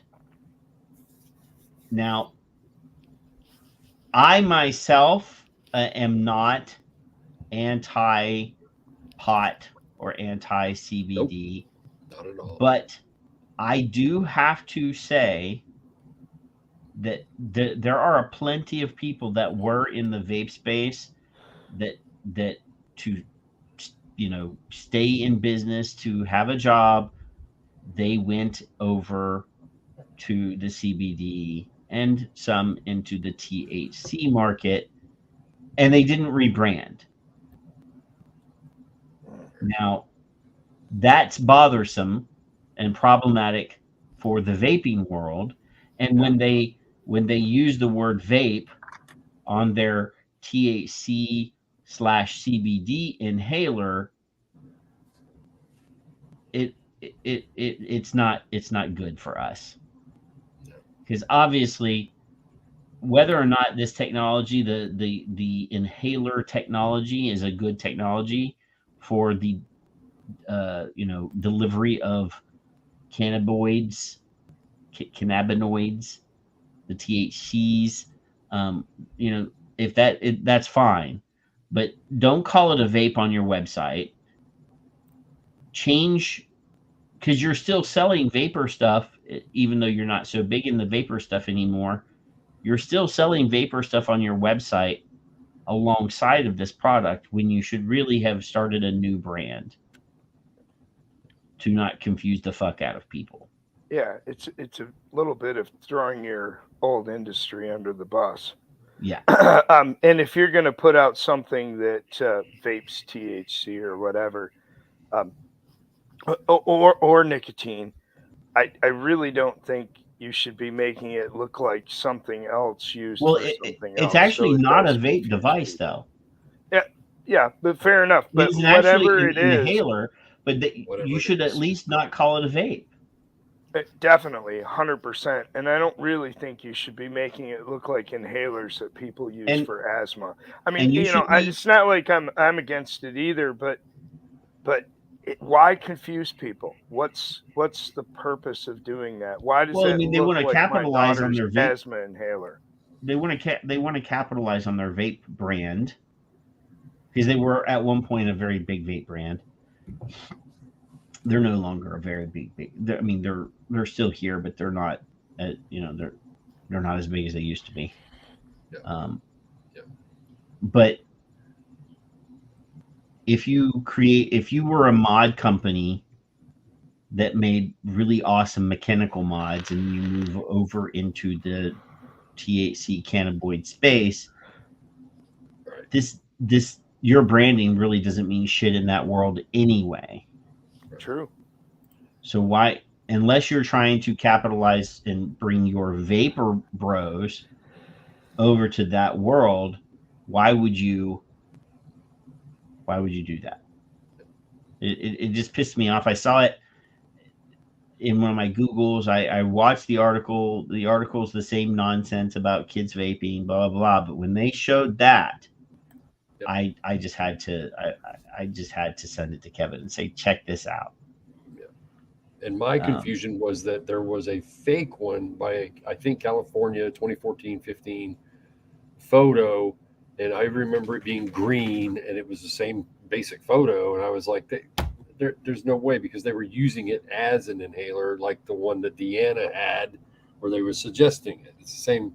They're trying to confuse the public. So I really didn't think that was real at all. And I don't know about the cannabis space, and I really don't care. I didn't even know about it until, I mean, obviously I've said it before. Yeah. I work in an industry that even if it was legal where I live, if I used it, I'd lose my license immediately to do what I do. And I like what I do, so I don't want to lose my job. I don't think any of us that have ever been on the show would ever say you shouldn't do that. Do what you do. We don't care. We don't care. Yeah, I know. There went Kevin. Kevin disappeared. So yeah, it's I saw that and I was like, I have to shake my head in public and let people know that I'm quite disappointed in some of the people that left our industry. Because they were the same people that were making millions of dollars in our industry and not fighting to save the industry. And they were the company that did, I'm not going to say their name, were a huge company at one point. Huge company. And I like the vape detectors. I think it's hilarious. Well, there is a chart on that thing. I'm not going to run the whole video that shows the vape detector going off, and it says exactly what is being blown into it. So What do you mean? THC, if it's so THC THC or nicotine. or nicotine, whatever, it shows like on a graph what is being used in that bathroom at that moment. And as a disclaimer from Kevin, you can send all the complaints to me. There are tests that you can buy to test your child for nicotine, as long as you want to do that, or drugs or anything else. But there is, cotinine or whatever the nicotine metabolites. Do that. I've worked with a couple of customers who were getting tested for like surgeries or a job where they had to be nicotine free. It's insane. They brought their tests in to show me. It's insane. That is ridiculous. It's insane. Insane. We live, well, I get it. I get it, because smoking does cause your insurance companies to have to pay more at the, in the long run. Yeah.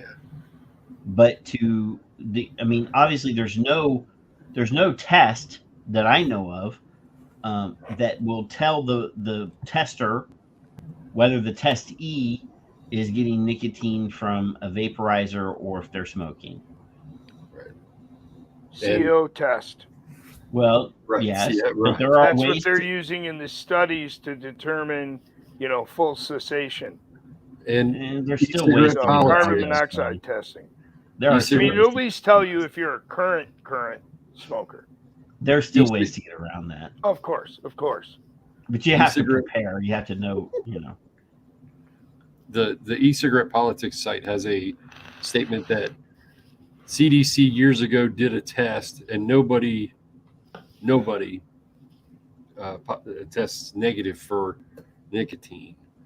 And it was like 900 people. And the only test they've ever done on humans at that time, I don't know how old it is. So because of their diet and all that, but you're going to have something in there in your body from it, so whatever, but it's no, I mean, if you're actually going through renal failure, you're actually going to blow that CO test as well. There's other health conditions that are presented.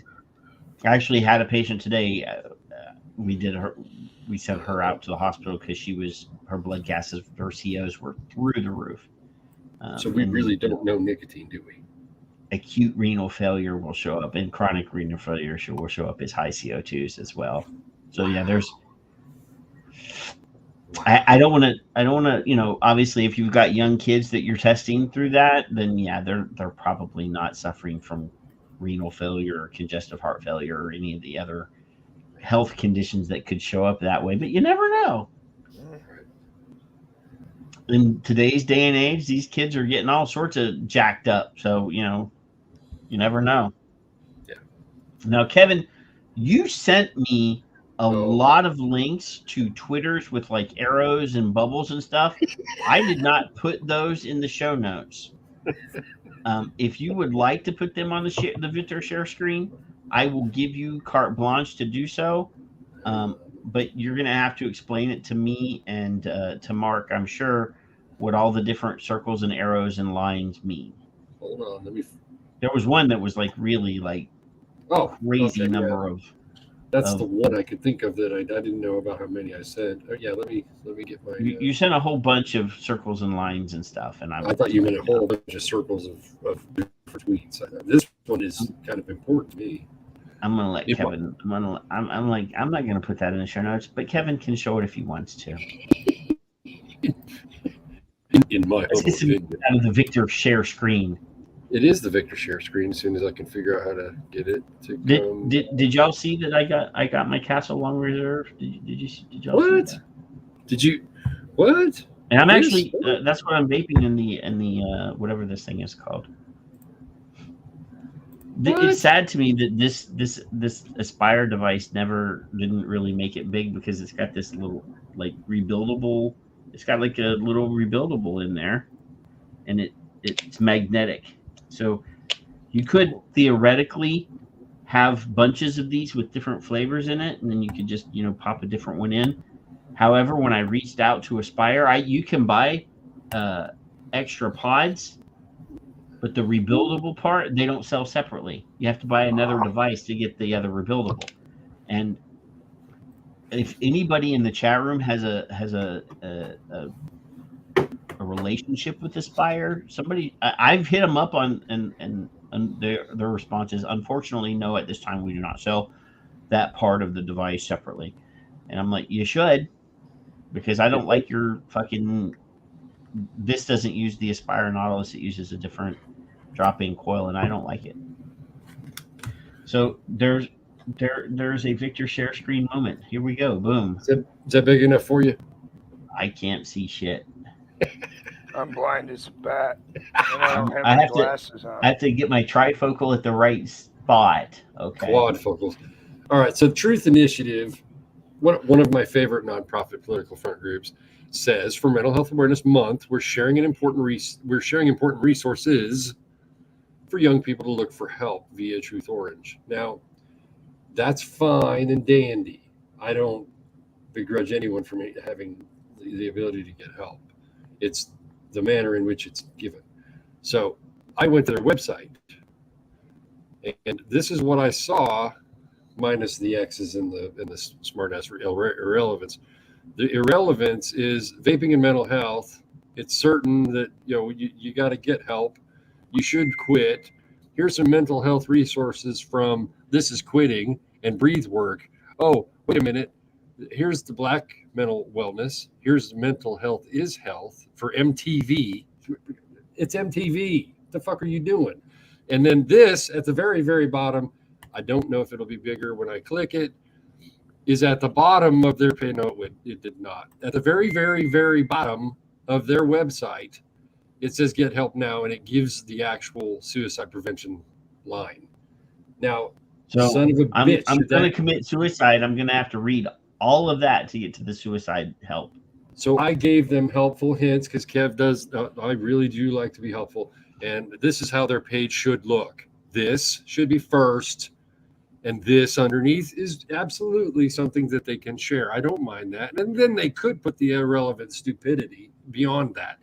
But if you're going to be in crisis and you're going to go to the Truth Initiative website, it makes me very nervous that they think they're qualified to do this, first of all, or diagnose this.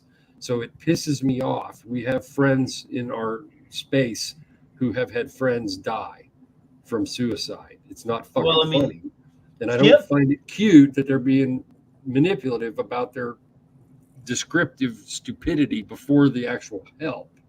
Anyway, I hope nobody goes to their site for the help, period. Obviously, don't go to them for that. But, you talk about, our friends that have lost people to suicide. I mean, Skip said in our show, in the neurodiversity show, when she stopped taking her nicotine, after it filtered out of her system, she was depressed, she was down, low energy, she had suicidal ideation, she couldn't force herself out of bed. It was so bad. It's like a joke. It's just, for them, it's a joke. And for the record, I just hit 15,000 followers. Half of them are probably bots. That's fine. I got one quote and one like out of that tweet, and that's okay. I don't mind it. I'm just pointing out that even when you have 15,000 people, nobody saw it. So, and don't feel as banned. Yeah, if they feel they're ignored in the Twitter space, it's not necessarily that you are because you have few followers. It's just sometimes it's algorithms. Well, I was shadow banned, and then I tested to see if I was shadow banned, and it said yes, you're shadow banned. And then I checked it 2 days later, and it said I wasn't shadow banned anymore. So I think if people aren't seeing your shit, if you do a check to see if you're shadow banned, I think Twitter detects that you're looking to see if you're shadow banned, and then they unshadow ban you. Liana snuck in on us. Yeah, she came late. Yeah, I'm ignoring her because she was late. Hi, Liana. Thanks for inviting me tonight. By the way, you guys too. And the Mark, ladies invited me on. Another point I do want to make about you and your presentation in Washington. There's a couple of people that I really admire, consumers or owners. Doesn't matter to me because you're speaking as a consumer in the end anyway. To me, Sarah Jakes, I think it was 2015 or 16. Her speech, I don't know which symposium or conference it was, said we're just trying to keep you lot from fucking it up. That's why we're consumers and we're paying attention. Judy G last year, clusterfuck, high caliber. She was just in the audience for that, and she got famous from that. Right, and that was the result of this, or that result was the result of this. Amanda, I believe last year for GFN. Yes, her speech was just crazy amazing. Absolutely brilliant. David Dorn, I'm putting you in this category. David Dorn, I don't know if you know him. I'm assuming you do. He's the guy that said this is the pleasure principle. Pleasure principle, yes. Yes, sir. Okay. Yes. And now, in my opinion, there are others, and I'm not trying to slight anybody. And now you, from my perspective, Those are those people that I go, holy shit, that's what I want to hear. That's what I want those people to listen to. So that is very appreciated. And I'm not trying to lick your ass about it. It's just how I feel, period. And Thank you. Give Bernie a kiss for me. I really appreciate that. It was difficult to do, extremely. I did not want to do it. I know. At all. But you had fun, so it was worth doing. Ultimately, overall, I did have fun. It was all still a bit overwhelming before and after. Can you give us snippets of the positive conversations you had with the other side? Oh man, so many people came up to me. Who stands out? I wish I could remember what Ethan Nadelman said to me. Oh, there's another one that I forgot. All I remember is I was struggling to stand up after he talked to me. I was absolutely blown away. I never expected to talk to any of these people. They're rock stars, right? They were all amazing. God, so many people. Kevin calls them rock stars, and Kevin has twice as many followers as they do. I found they don't have a any business fucking card t-shirt. from John Oyston. I met him as well. They were all very nice, complimented me. It was overwhelming. Did you have criticism? Yeah, I did. I wish I could remember that conversation. Somebody did say, I thought you gave a great, and they were, I don't want to say the opposition, but they kind of characterized themselves as that when they came up and introduced themselves. And, but they said I gave a great talk and whatever, and they had a couple of criticisms, and I wish I could remember what they were, because I remember thinking I need to remember this. Didn't work. Right. I was a mess. Well, but generally it was really well received. I was very surprised. You said all the right words. I didn't want to go. I didn't want to go too far into where we sometimes go to. You've watched the show enough that some things were possibly going to be unsaid, and I want to do it personally, not even in a message. Honestly, I appreciate you wearing this shirt. You mentioned it beforehand, and I was just like, okay, and then you did, and I'm like, oh my god! But it had a purpose. Yes, sir. You're trying to find a tweet. I can't find it. And Kevin, it has a purpose when I'm at work, just like my nicotine molecule tattoo. I use it. Yeah. I use it to help people to quit smoking, just like I use a pit bull. I obviously probably do things a little bit different than everybody You're else. an odd duck. It works. I just go with what works. Yeah. I'm willing to try anything to help people to quit smoking. I'm a one-man and dog, Bernie, show, and I offer my customers 24/7 service. Yeah. And that's important. Victor, share screen again. It works. I don't know if you're actually watching this or not. Your tweet, the 18th at 1:30 in the morning, I guess to my time, you were utterly overwhelmed by all the kind words from so many of us. You can't respond to them all. You're grateful. You hope it made some people here today stop and think. You made a promise to give your people back home in Copper County a voice, and I believe you did. So that's my narrative of that part. I hope I did. That was very important. After the talk, you were honored to meet and humbled by responses. You're not proud to be the potty mouth angry guy, but felt it was absolutely necessary, as do I.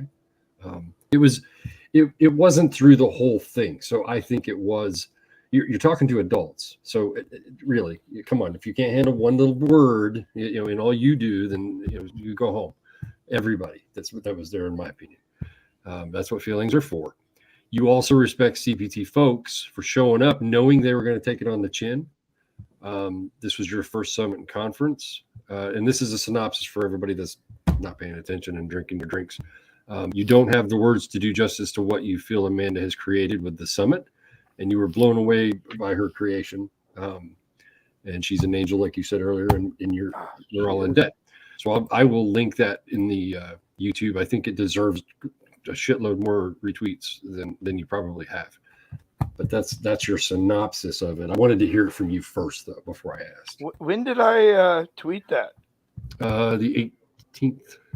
It says 1:30 a.m. May 18th.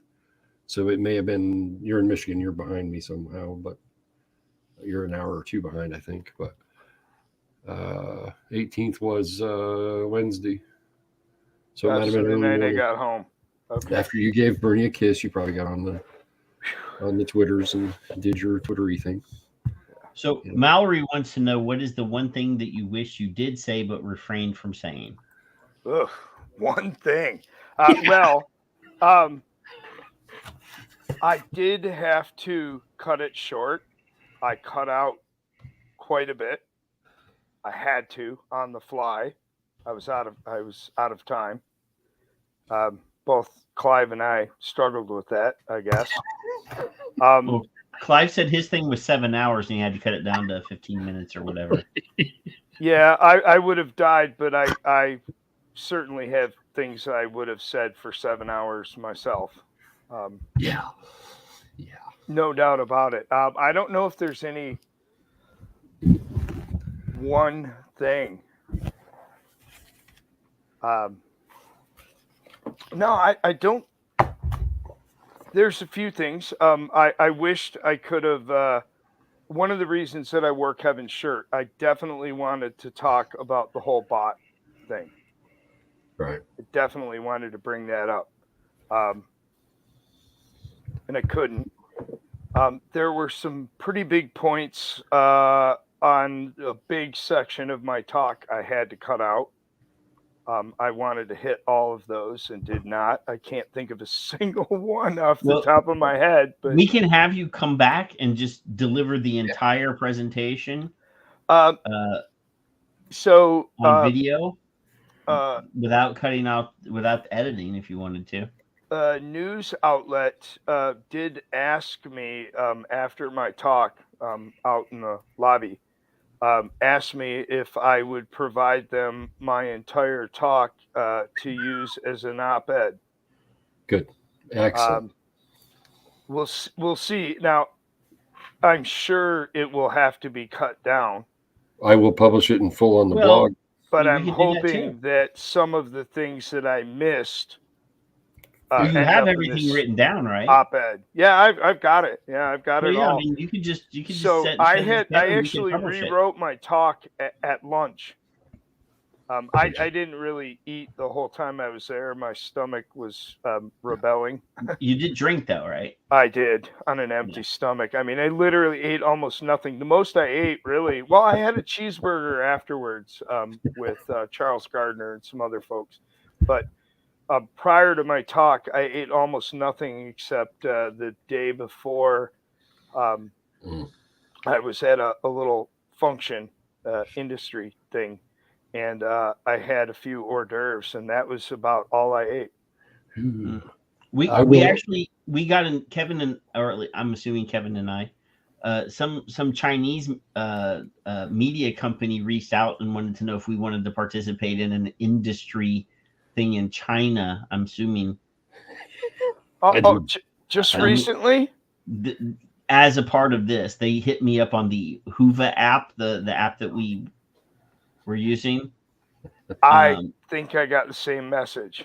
So, Mark, saying, would you be interested in participating in our huge event that we're having in China? And I'm like, sure. I'm sure they're asking for a remote participation. Sure.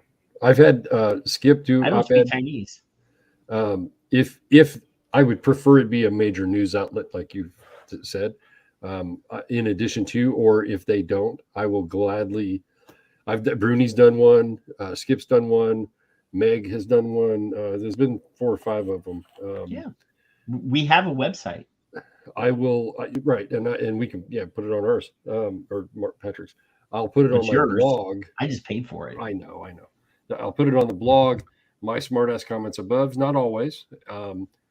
and some key points, and then bam, it's literally your words, except maybe where I catch something that you misspaced or mispronounced or misspelled, or we fix grammar. I'm not going to edit.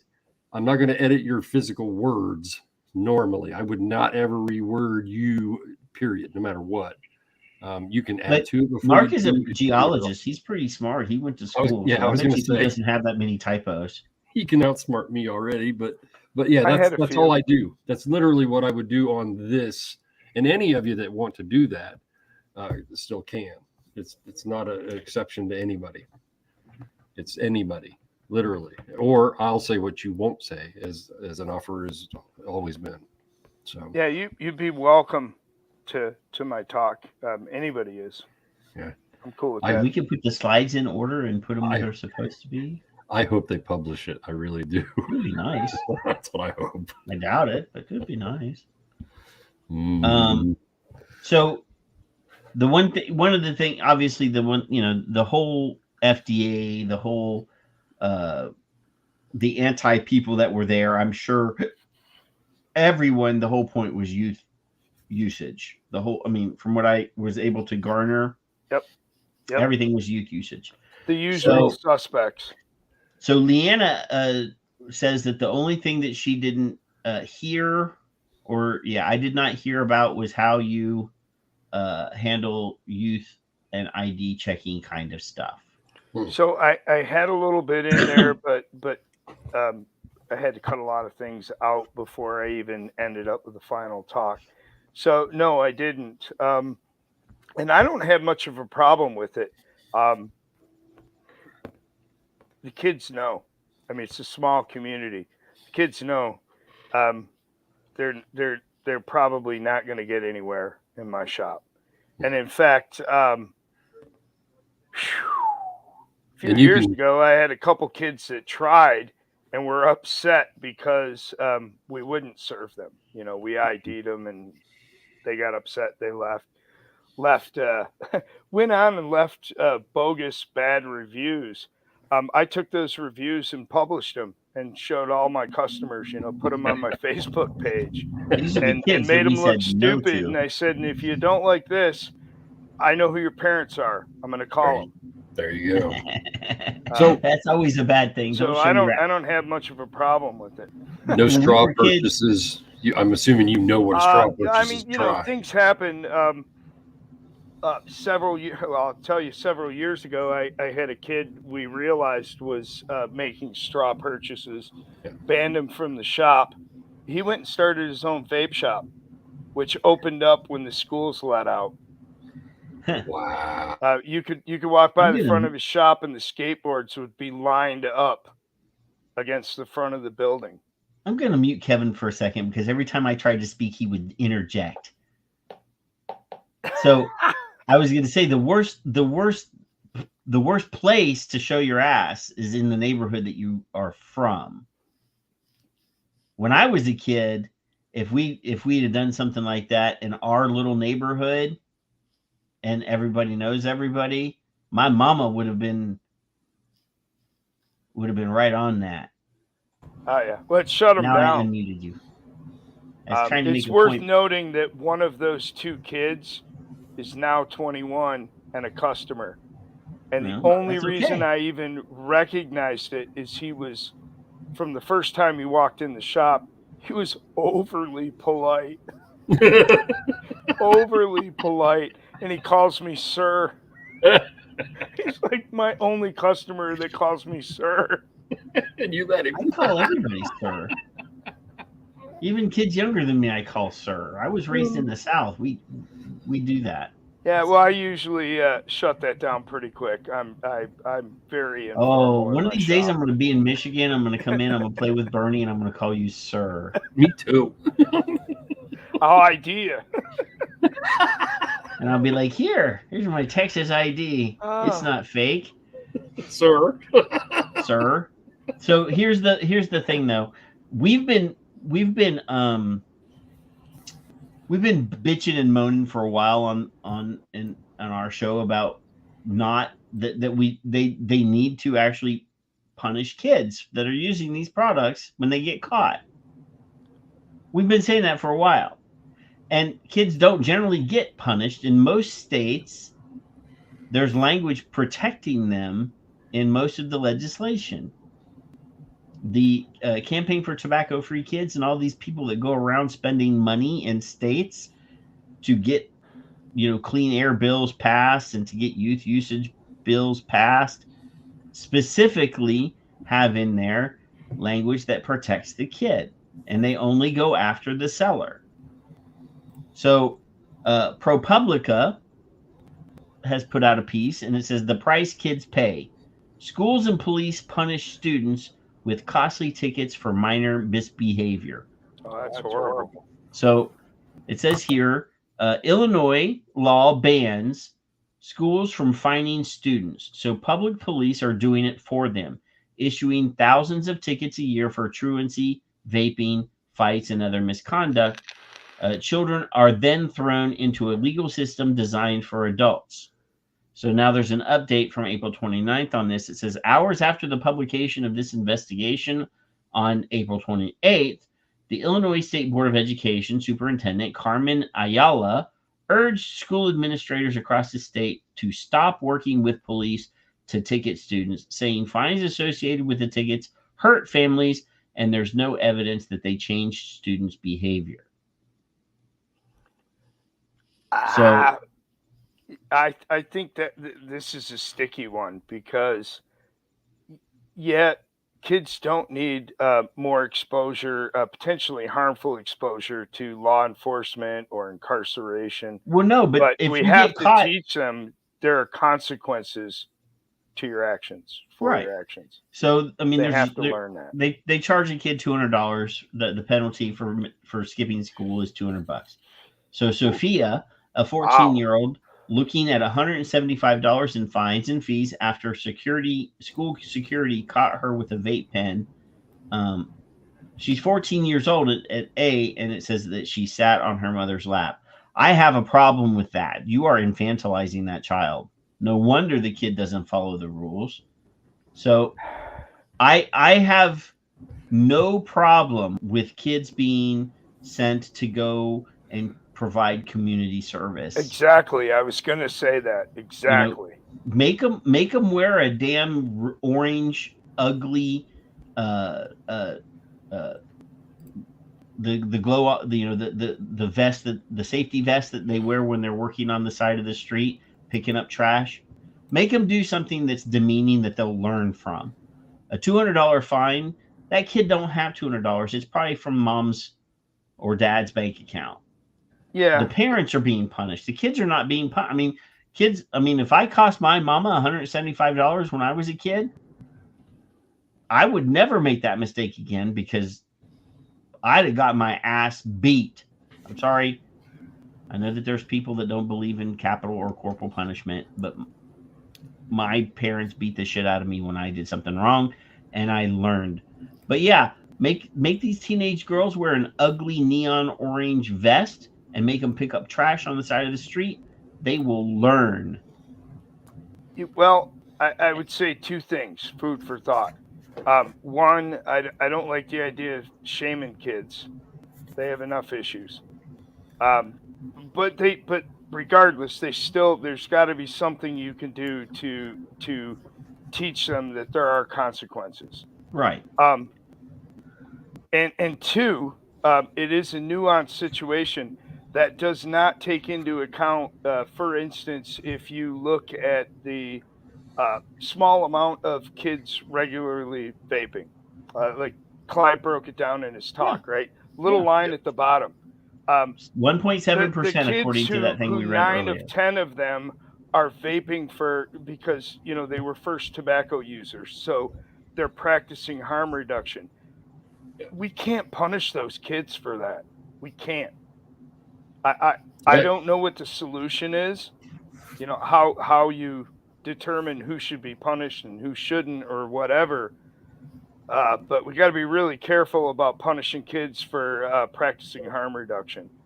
Tobacco-free kids doesn't like it. They do not want to condone them doing it, but they do not want to penalize. And honestly, until somebody shows me that there is harm justifying not doing this, I would just as soon make it like Starbucks. We don't see that there's enough harm out there to justify hurting anybody for vaping, regardless of whether or not they were first smokers. If it was something that was doing serious harm, yeah, we'd have to do something serious about it. Right. But I don't see it. But I just don't see it. You and I and the people here, we've showed you the numbers. It's very small. But the problem is that very small number is being used to remove options, literally almost everything from the market that helps adults. So now we have to weigh the benefit of saving adult lives and punishing a few kids, because they're never going to stop unless there is something that makes them stop, right? Now, agreed. I just don't think we should be and stopping as somebody really. who is a lifelong, since I was 12 years old, user of nicotine, and as an adult who's done some research and knows what's wrong with me, I now know why. But yeah, it's like, which side of the scale do we weigh? It's tough one. It's a very, very tough Because one. I don't want to knows, leave anybody behind, even if they're 12. 1.7% of may be the neurodiverse kids, the kids that are, that are living with something, that have, and we've talked about it, neurodiversity covers a whole range of things, and depression is one of those things. And we know that abuse breeds depression. We know that sexual abuse breeds depression. We know that mom and dad splitting up breeds depression. I have a friend who divorced 7 months ago, and I didn't even know. I hadn't talked to him for a while, and he's like, dude, you didn't know I've been divorced for 7 months? My kids are in fucking counseling now. So a lot of kids, their parents split up, they water on a duck's back. These kids, this is totally thrown for a loop. And yeah, that's, I feel bad. But again, how do we save this industry? We have to address the youth usage, even though it's so small, but they're never going to admit, even though you and I and the people that published that study that we just talked about from the journal Addiction, it says that it's 1.7% that are regular users. When they were spouting off that blonde lady at the event, the one that I thought was FDA, that's not FDA, is pulling up National Youth Tobacco Survey numbers, but again, not representing them in a factual way, and saying that 25, I think she said, no, I'm wrong, over 50% of school-age kids are vaping. That's, I think she'd throw it up on screen. 53% is what I think it was.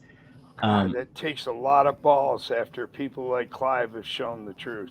Well, no, she was on the first. Oh, in she the first preceded group. him. Okay. So yeah. So when we have people, we have the CDC numbers. They have their own youth tobacco survey numbers. We have the FDA's youth survey numbers. That the what is it called? Something in the future. Monitoring the future. So they have monitoring the future. We have the National Youth Tobacco Survey. We have the PATH numbers. That's adults, three though, different, isn't it? PATH. No, it's there's kids in the PATH as well. Oh. So you're looking at all of this data from different sources. None of them agree. The monitoring the future is less than 1%. The National Youth Tobacco Survey is 1.7. No, I'm sorry. 53. Then we have the Journal of Addiction in there, 70,000 or 50, almost 53,000 surveyors, and it's 1.7%. So all of this data gets confusing to all these people. 1.7%, what they're calling regular, is 10 out of the last 30 days, right? Is what the Journal of Addiction one was. That's how they came up with that number, was they used a vaping device 10 days out of the last 30. That's at least closer to regular use versus the National Youth Tobacco Survey. The numbers that we're getting in the published data sets, that's like once. Have you ever use, could be 53%. But that's what they're telling everyone is current use. Just shocks me that we have this major health problem, smoking. Yeah. And here we have a solution, and public health is bending over backwards to lie about it. It just blows my mind. Well, and I've been this week. My new thing that I'm calling them is the public health cartel, because I'm doubling down on the war on crime, or the war on drugs. So the cartels, are the development of the modern cartels, is a direct result of the war on drugs. Now, when I was a kid, there were safe places in Mexico. Like I could go to Progreso, I could go, to these border areas, and they were relatively safe, because that was before the war on drugs and before the development of the new gang style culture. And they had cartels before, but they were more run like the mafia. They wore suits and ties, and they stayed away from high traffic areas, and they did their business, I don't want to say respectfully or respectably, but they had certain rules that they wouldn't break. Operated with some restraint. Yeah, the new guys, the new guys, the gangsta ones, like they're romanticized as they're hyper violence. Like they are hyper violent, and they don't have the same things, like the human trafficking. The Mexican cartels would never have sold kids. Never. Like these new guys do. I mean, I hate to say that these bad guys are better than these bad guys, but God, and yeah, that's what they're developing with us now. Is the Mexican drug cartels are going to end up being the vapor cartel, except that now the public health guys are the ones that are driving all of the violence that we're seeing now. The strip searches, the kids getting beat up at school, the kids getting tased, multiple kids getting tased. They're the ones driving the violence. So I'm calling them the tobacco control cartel. Yeah, they are. They really are. It's and there's three types of hell lies. of a lot of harm. They're going to dispense a lot of harm, a lot of death, and a lot of misery. And they'll never, in the name ever, of public health and saving the children. And they'll never, ever, ever take responsibility for it in the future. When it finally does come out, and the truth is out there in the world, they're never going to take responsibility for it. Nope, never. I tell you another thing about attending the summit. I haven't been doing this near as long as so many other folks. I didn't get involved in this at all until 2019, September. It's one thing to read about it, watch it on television, see it on social media. it's an entirely different experience to sit in the audience in front of these folks and watch what they do live. It was shocking. It was completely different. In fact, I can't really put it into words yet. I'm still processing that part of it, what it was like to watch them in person. But when you know you're at a conference, put yourself in the FDA people's position. You're going there to stand on a stage or sit on a stage and give a talk or participate in a panel. And you know the people in the audience, Dr. Ricardo Pelosa, Clive Bates, other people, Dr. Charles Gardner was in the audience as well. Dr. Rodew. Dr. Brad Rodew, Ray Nyora, Ethan Nadelman, all of these people are in the fucking audience, and they can get up on that stage and regurgitate this nonsense with a straight face. Yeah, it's something to see. It really is. And I'm just like, Clive asked a brilliant question. Ricardo Pelosa asked a brilliant question. And I'm just like, why wasn't everyone at that conference when that woman said that 53% of, and she broke it down into age groups and grades, what grade they were in school, and kids are going to school in elementary with vapes. I'm just like, why aren't more people standing up to ask questions to challenge the veracity of these claims? Myself included, and I can only speak for myself. Well, you weren't in the room. If it was later, no, I wasn't. But I sat through a whole bunch of that, and I'll tell you, I had to immediately tune it out in order to keep my cool. Yeah. See, I wouldn't have been able to do that. It's probably a good thing that I didn't get invited. A professional demeanor. Different for me. I was the guy totally out of place. Right. So I couldn't say anything. I literally could not ask any questions because I'd been would taking have turned notes into a rant. I'd be like, you said 53% of school-age kids are current users of vapor products. Where is your fucking head? I'd have said 53% of elementary kids are users. How do they get them? That's what I'd have said. What is their source? Why aren't we babies down the river, like Dave said in A Billion Lives?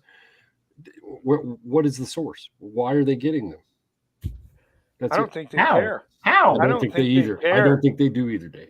It's more important to hurt big tobacco or to eliminate the vaping industry.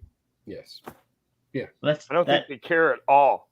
And all of the, I wish, it would have been, if they do another one of these in DC and they can get PAVE, well, and PAVE actually had a conference at the same time or the next day.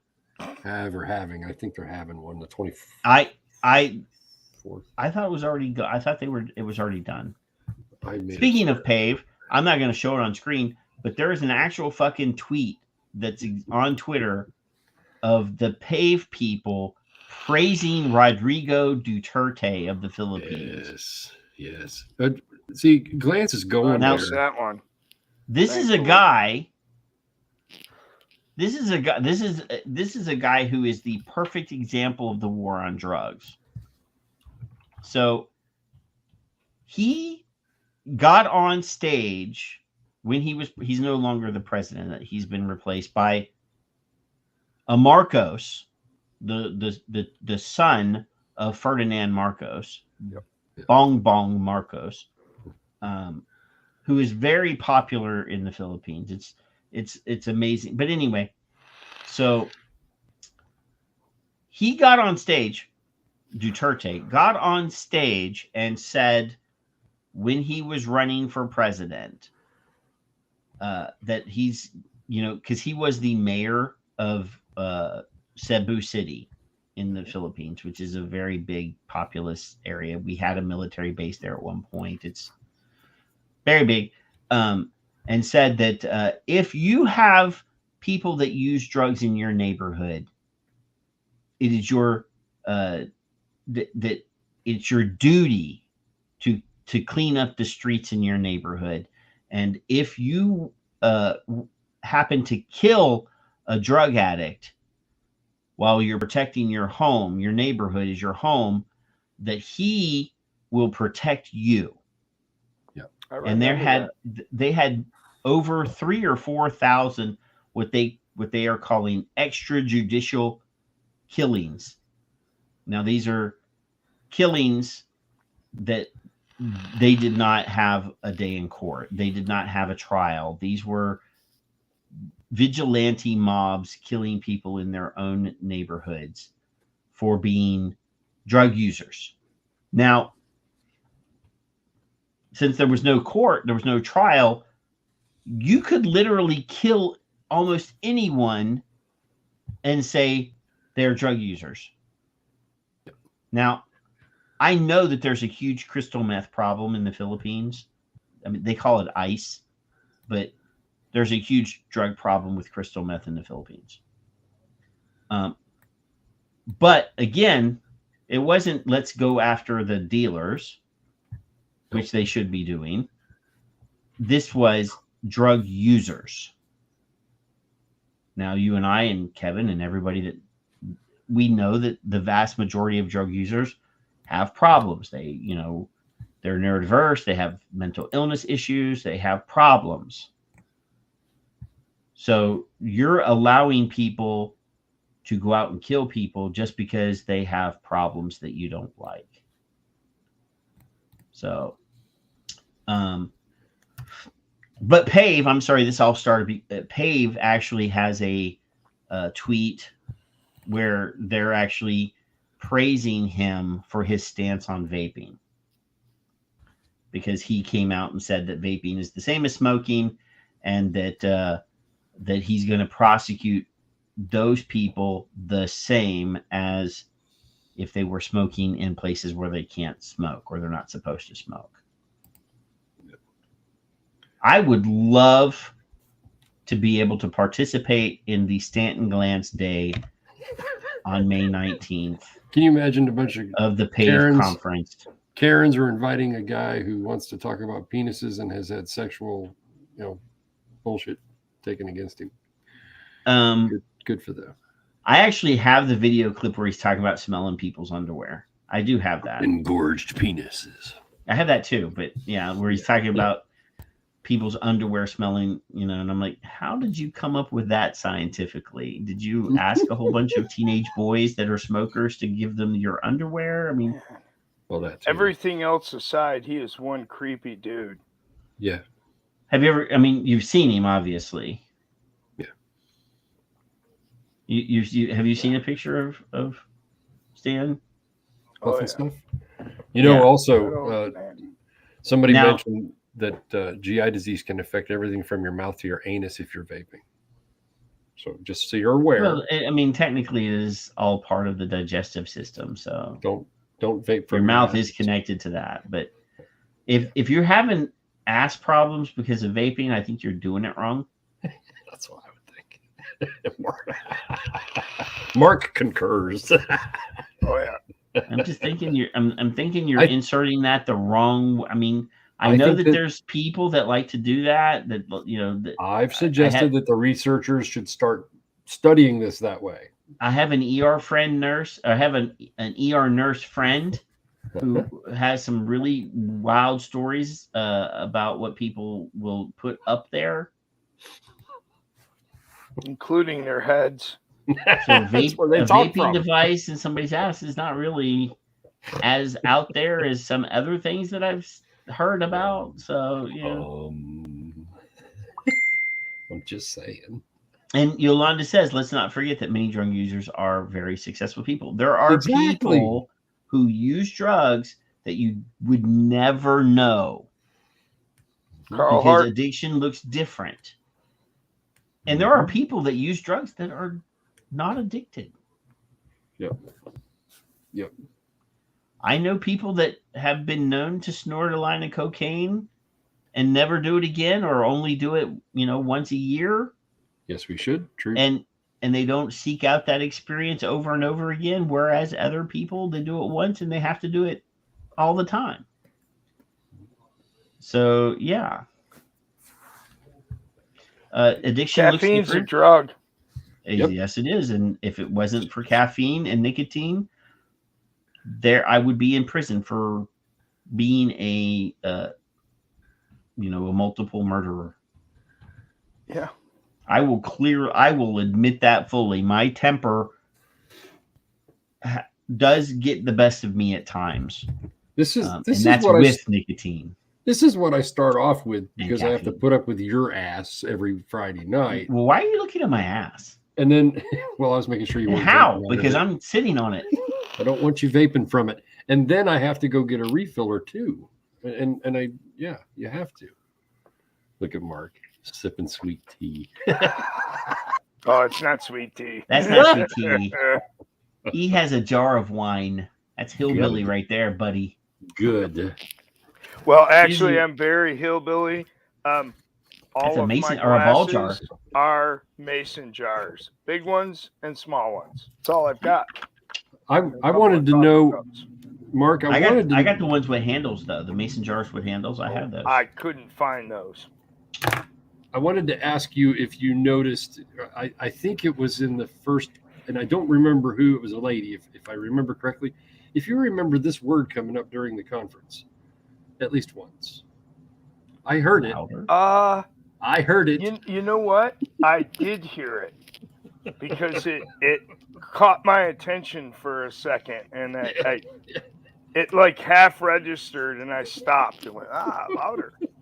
Oh, What's that mean? What is that? That means the microphone wasn't good. They were asking you to speak louder. Oh, there's that better.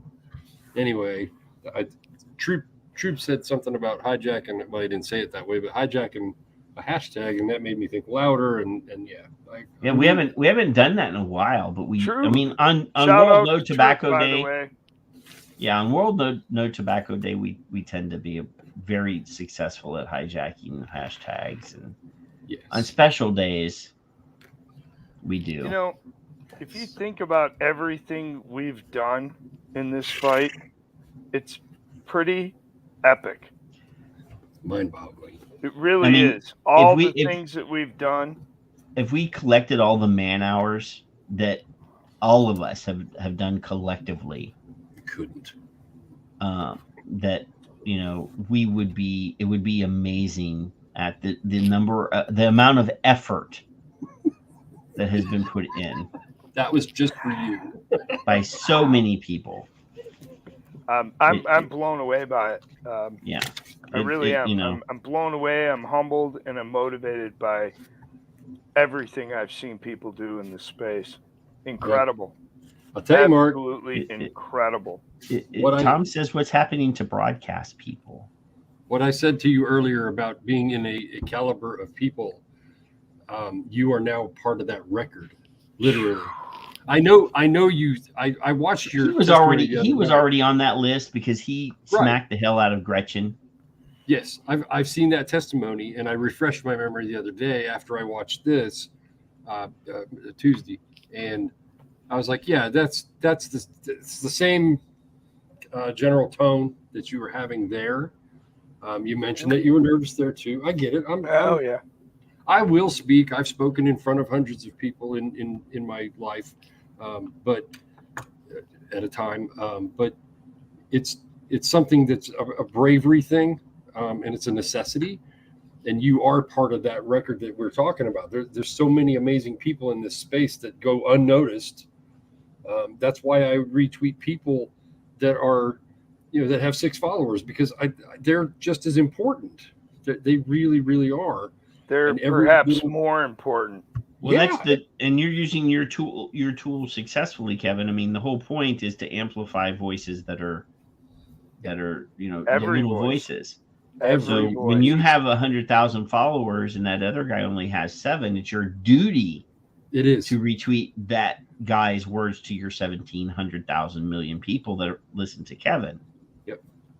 Grim had a great thread about, I'm Grim and I quit and I use this. And he was highlighting other people I think it was this week. It was during the conference. And he highlighted me, which I'm pleased about, but he highlighted other people, and I found other people, and I didn't tweet you or Mark necessarily. I probably could have or did, but I also tweeted those other people because, well, this guy's got 6 followers. That's a great statement. There you go. Yeah, I want those voices are so important.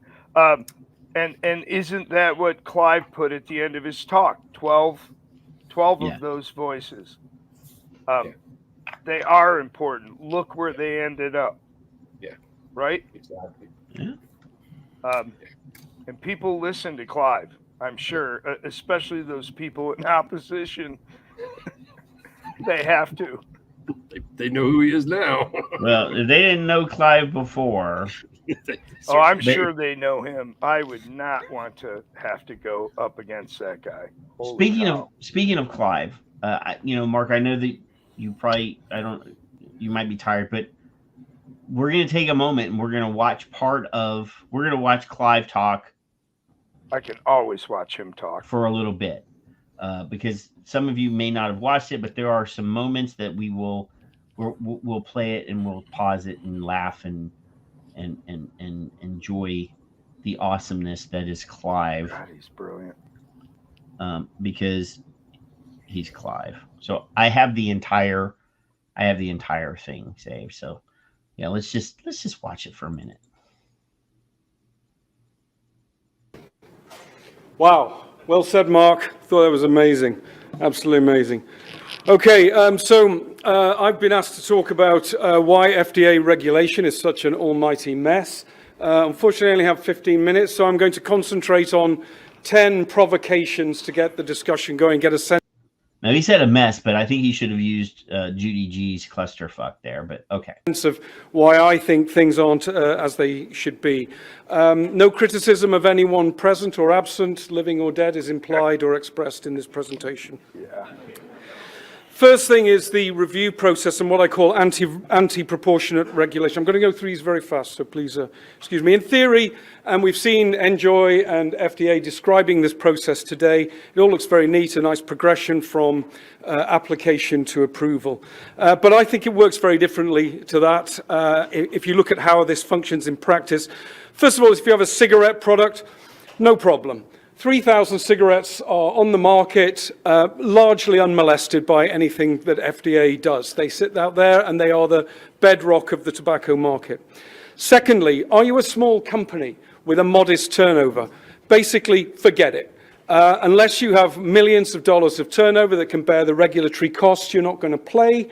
The regulatory process functions as a size filter. It doesn't matter how appropriate your products are for the protection of public health. If you're not big enough, you can't play. Size doesn't matter. That's what she said. Do you have a flavored product, non-tobacco flavor? No chance. No chance. A regulatory barrier has been established that's so high that no one can apparently surmount it. This to me looks like de facto standard setting. Essentially ruling out the entire flavored product market, at least so far. If it was standard setting, it would have to be done under Section 907 of the Tobacco Control Act. FDA would never be able to pass the barriers to do that. It would never be able to prove that wiping out all the vape shops, collapsing the diversity of the vaping market was appropriate for the protection of public health. And then finally, the burdens and the complexity, opacity, unpredictability, and sheer wastefulness of this process is essentially bending the market out of shape. It's refashioning the market here around what is essentially a dull monoculture of products that Mark was rightly dismissive about, forcing us into an oligopolistic supplier situation and crushing any prospects for innovation. It's a truly terrible review process. So that's my first concern. Okay, let us now move on to my second and talk about terrible risk perceptions. Okay, how risky, this is the American public, how risky do people think e-cigarettes are compared to cigarettes? An absolutely derisory number has the right answer to that. But there is gigantic wrongness. Nearly 2/3 think that vaping is as harmful or more harmful. And then there's a large amount of confusion in the marketplace. Turning to how that's progressed over time, it's actually got worse since 2014. There has been a steady drift towards wrongness and confusion as the last 10 years progressed. Smokeless tobacco. Most Americans think there's no difference in risk between smokeless tobacco and cigarettes. An absolutely terrible result. And then finally, nicotine. Gigantic wrongness there. More than half of people think that. So that number is more than half of U.S. adults in 2019. Now, they did a recent survey of doctors, not only in America, but internationally, and medical doctors, over 70% of medical doctors believe that nicotine causes cancer. Nicotine is the primary cause of cancer in smoking, okay? Now, you would be fair to ask, yes, that's an observation, but is FDA to blame? Yes, it is. It is to blame. And the reason is you can't get straightforward, sensible statements about these risks from anyone in FDA or anywhere on their website. And again, FDA admitted that. Ms. Kathleen Crosby said, we are working from one position of abstinence. That is, their whole thing is a prohibitive, I don't remember what the word, it was a P word that she said. That's the whole thing, is that they have not done any messaging about harm reduction or anything like that. And that they will tell the truth about the risk profile if given a direct question by an individual. Okay, but you can find a lot of things that actually reinforce those misperceptions. Okay, so they are part of the problem. And it's worse than that. We come to our third area, because And this is the brainworms, by the way. FDA has a gigantic budget for communications. Okay, 180 million, or 22% of the Center for Tobacco Products budget is on communications and education. So even that amount of money is not doing anything to correct the risk misperceptions that there are in the marketplace. And in fact, we have what I think are truly terrible campaigns that exaggerate risk, create fear where there shouldn't be any, mislead young people, mislead adults, and use weird things like worms in the face, some kind of alien chrysalis structure or something. I don't know what on earth that is supposed to be, but it's there, and it's obviously designed to create fear. And this was roundly condemned by researchers, Juan and Choi, unrealistic, blah, blah, blah. Lacks credibility. We propose moving towards something more evidence-based. And last week we covered an article here talking about the messaging that has the most benefits, the most effect on youth, and it was specifically messaging and campaigns that were designed for everyone. That was not specifically, because the campaigns that they're using to specifically target the kids are nonsensical, and like he said, they're not realistic. The lady, her name Kathleen Crosby, again mentioned that kids have a bullshit detector a mile wide. They're reading the bullshit in your messaging. The messaging. You get this sort of thing. We saw some of this earlier. Nicotine brain poison. What does that mean? What is it? What are you actually communicating to the public with that?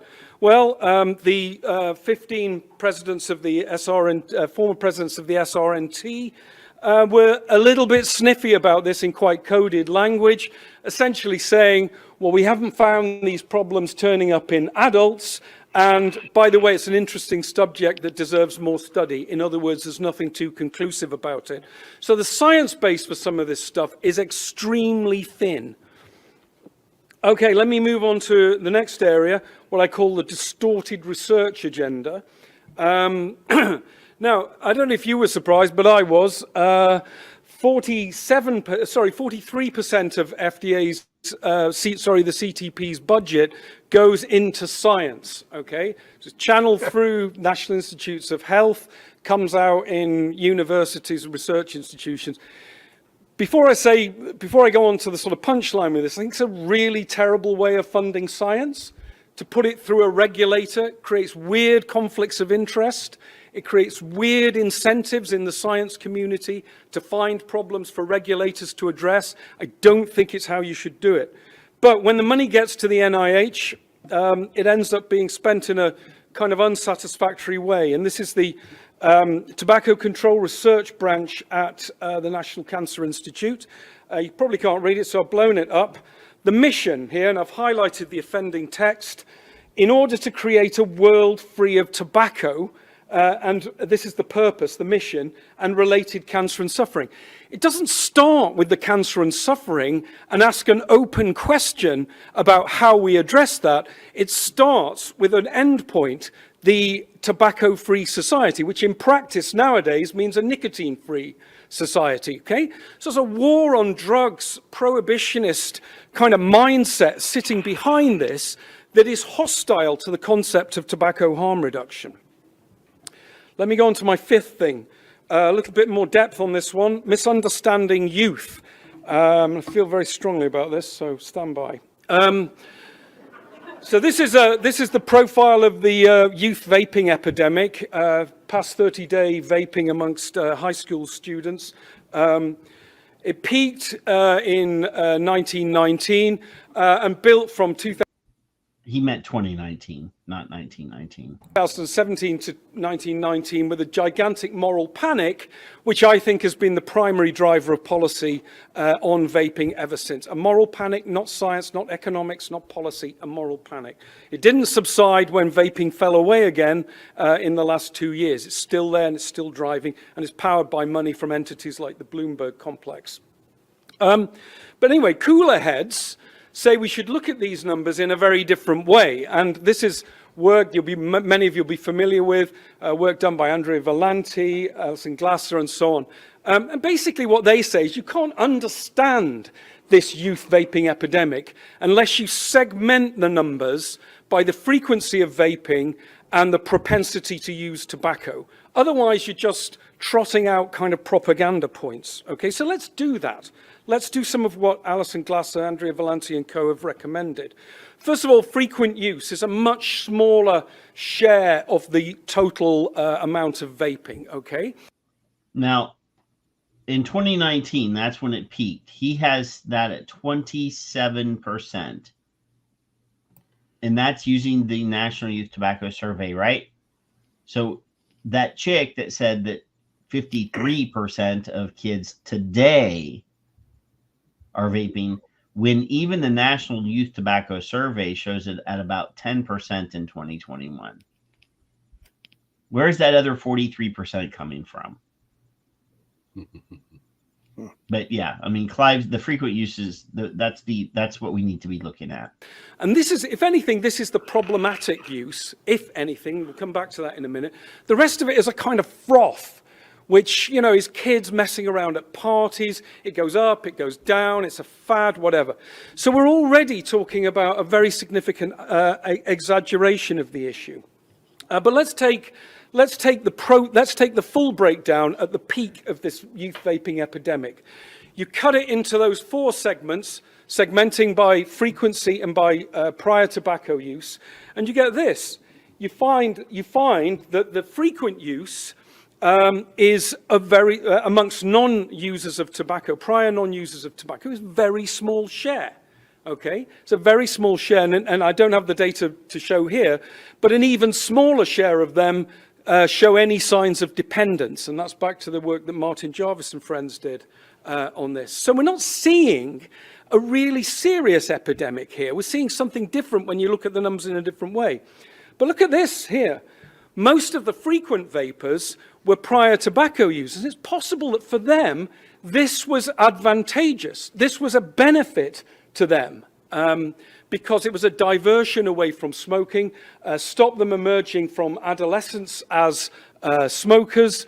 It may have stopped them even initiating in the first place. Okay, FDA's attitude to this, I use this quote from Scott Gottlieb. No child, you know, this is typical of the things people say, no child should use any tobacco. Of course, everybody thinks that, but they do, right? Let's get our heads around that. They do these things, okay? And he notes that cigarettes are in decline while e-cigarette use has fallen sharply. And here's the punchline, okay? Even if kids are using ends instead of cigarettes, and that migration in part accounts for the decline in youth cigarette use, that's still not an acceptable trade-off. I was shocked by that statement. What he's saying there is the public health gain to this particular group of youth, the people who, and these tend to be younger people who are more at risk, have more difficult lives, doesn't count in the way FDA thinks about youth vaping. Doesn't care about them.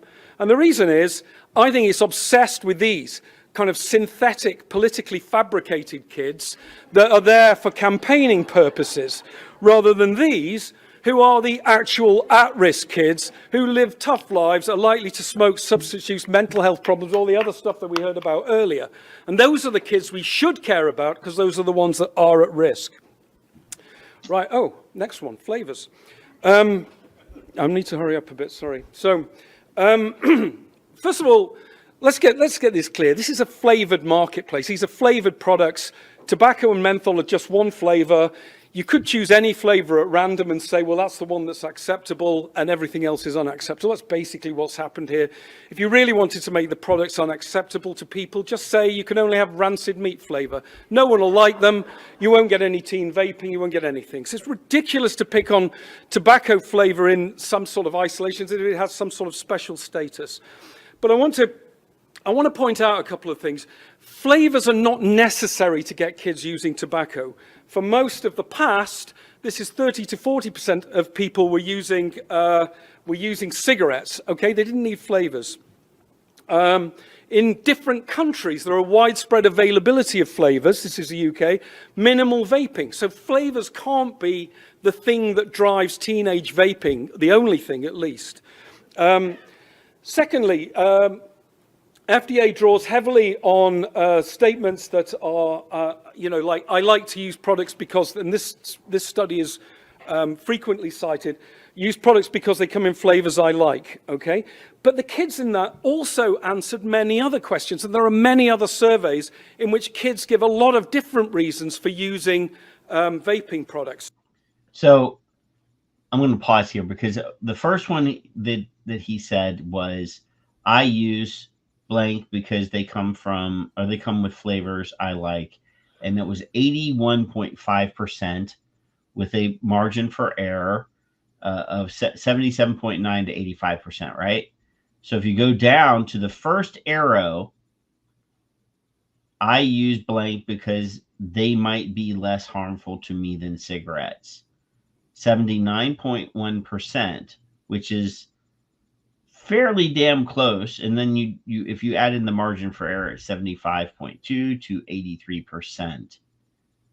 So almost as many people, kids in this survey, used vaping because vaping was safer or less harmful than cigarettes.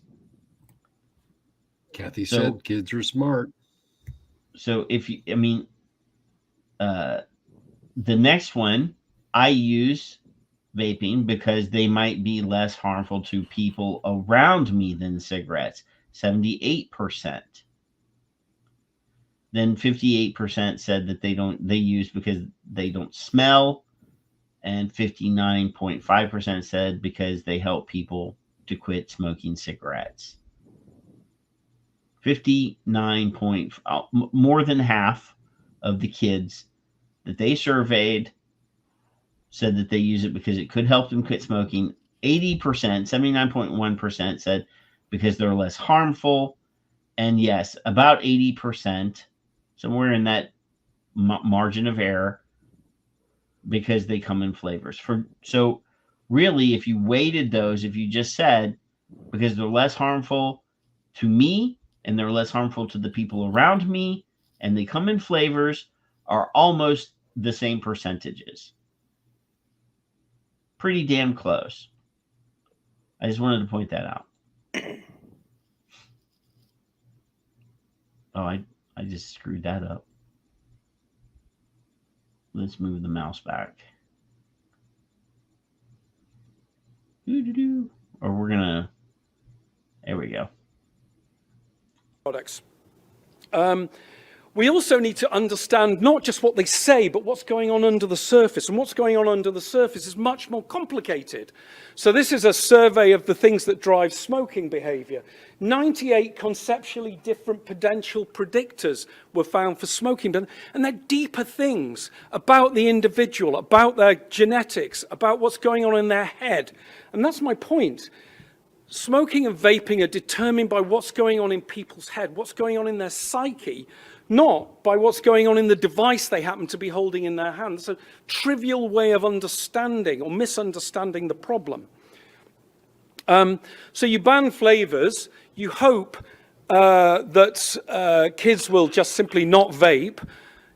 Will they? Will he really just go home and do more homework or more piano practice?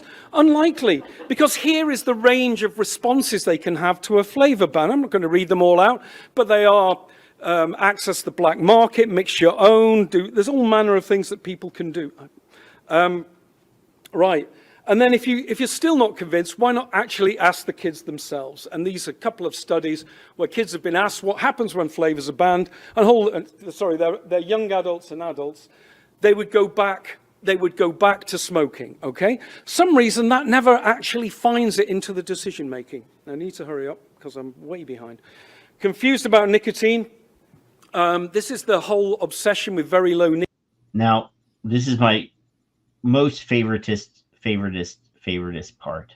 Nicotine. 3 things wrong with this. First of all, if somebody produced a vaping product with this toxic profile and nicotine delivery, everybody would laugh. It would never even get through the door at FDA. It's a ridiculous product. Secondly, it problematizes nicotine. The thing that's being reduced and sold as a benefit is nicotine, and that is a misleading way of presenting this to the public. And then thirdly, creating a rule around this is very little different to a cigarette prohibition, and it will trigger a black market response. It will trigger all manner of different responses that are unpredictable and will likely be chaotic. David, I'm going to just speed up. Innovation story very quickly.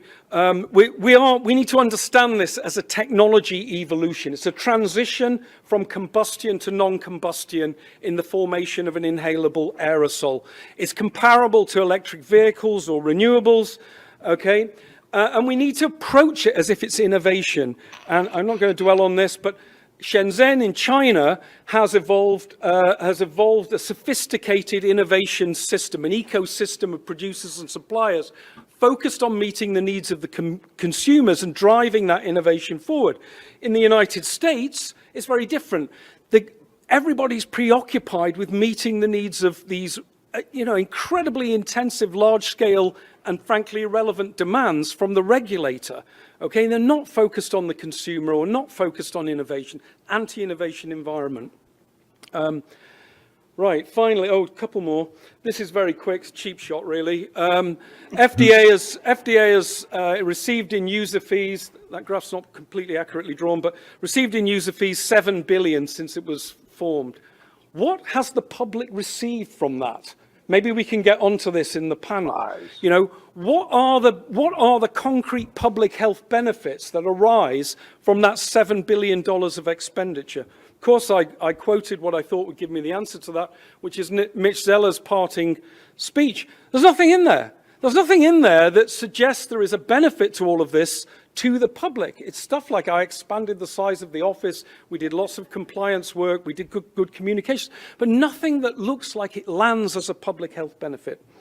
And finally, and I apologize for going slightly over, but finally, I want to wrap up with what I think is a deeper problem here, and I think Mark expressed this much better than I will ever be able to, but I think we have the wrong model, okay? E-cigarettes are not a smoking cessation tool. They are not a pimped up form of nicotine replacement therapy, okay? They are not there to manage withdrawal and craving. They are not there to treat nicotine dependence in some way, yet they're usually talked of in that way and evaluated in that way. What they are is an alternative consumer products to cigarettes. Okay, for people who want to, choose to, need to use nicotine. And the idea is that they get all the benefits, some additional ones, but they avoid 90+% of the harms, okay? And that's what's actually happening here. And it's happening in vape stores, it's happening in gas stations, it's happening in supermarkets. That's what's going on here. It's a change in the market for consumer nicotine rather than a change in the market for smoking cessation. I'm not going to dwell on this because this is Mark's handle, the pirate, seismic pirate, and he expressed it so well I don't need to go on it. I am going to say, what does FDA look like to these vape shops? And I'd say it looks a bit like this. They think it's just a crazy, monstrous machine that is just out to get them, out to stop them, out to kill them. And I think you picked that up very well from him. And my final slide, okay, here's 12 vapors explaining their experience in a tweet, okay? What do we have to say to them? What does FDA have to say to them? They're all quit smoking after many years or decades. They've used flavored products. Somehow what they're doing is not appropriate for the protection of public health, and taking away what they're doing is appropriate for the protection of public health. What's the story? What's the message to them? That they matter less than some 16-year-old playing around with a vape? That's the message I'm getting. I'll leave it there. Thank you very much. Mark, you were stunned. How come? Because you walked out of the room and took a whiz. You didn't even know this, did you? I sat through that in the front row, and it didn't register at all. Wow. He liked one of my blogs and quote tweeted my blog one time. He's interacted with me, but yeah, that's just like, it's freaking Clive Bates, dude. Yeah. I don't even know what to say to that. You get the feeling that he's done that before. Yeah. You think? He's so good. Fuck. He is so. I tell you, when I met him at the elevator, it was just mind blowing. Fanboy. It was an experience. Yeah, of course. I love him. He's incredible. So for the last bit here, because we've been on for 3 hours and 9 minutes, FDA did announce who Mitch Zeller's replacement is, and his name is Brian King. Now, Brian used to be the head of the CDC's tobacco stuff, the tobacco department at CDC Tobacco. And he was in that position during the EVALI stuff, the EVALI lie. So I did find a news piece, an interview with him from 2020. And I really feel like I should point, because every time, like when the asshole that's there as the head of the FDA, and I said his name a while ago, and it already is outside of my brain.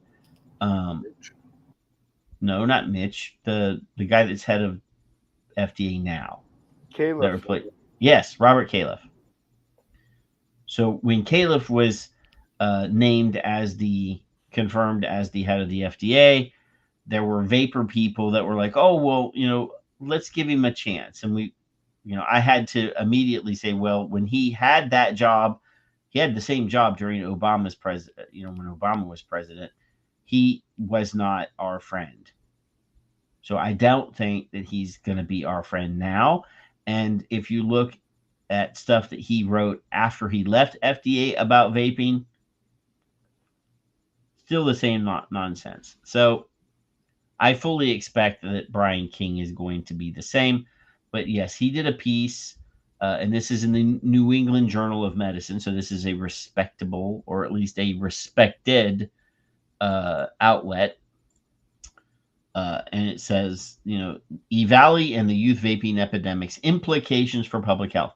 I'm not going to read the whole damn thing, but it does talk about vaping being an epidemic. And, since entering the U.S. market in 2007, e-cigarettes or vaping products have evolved into a diverse class of inhaled aerosol devices.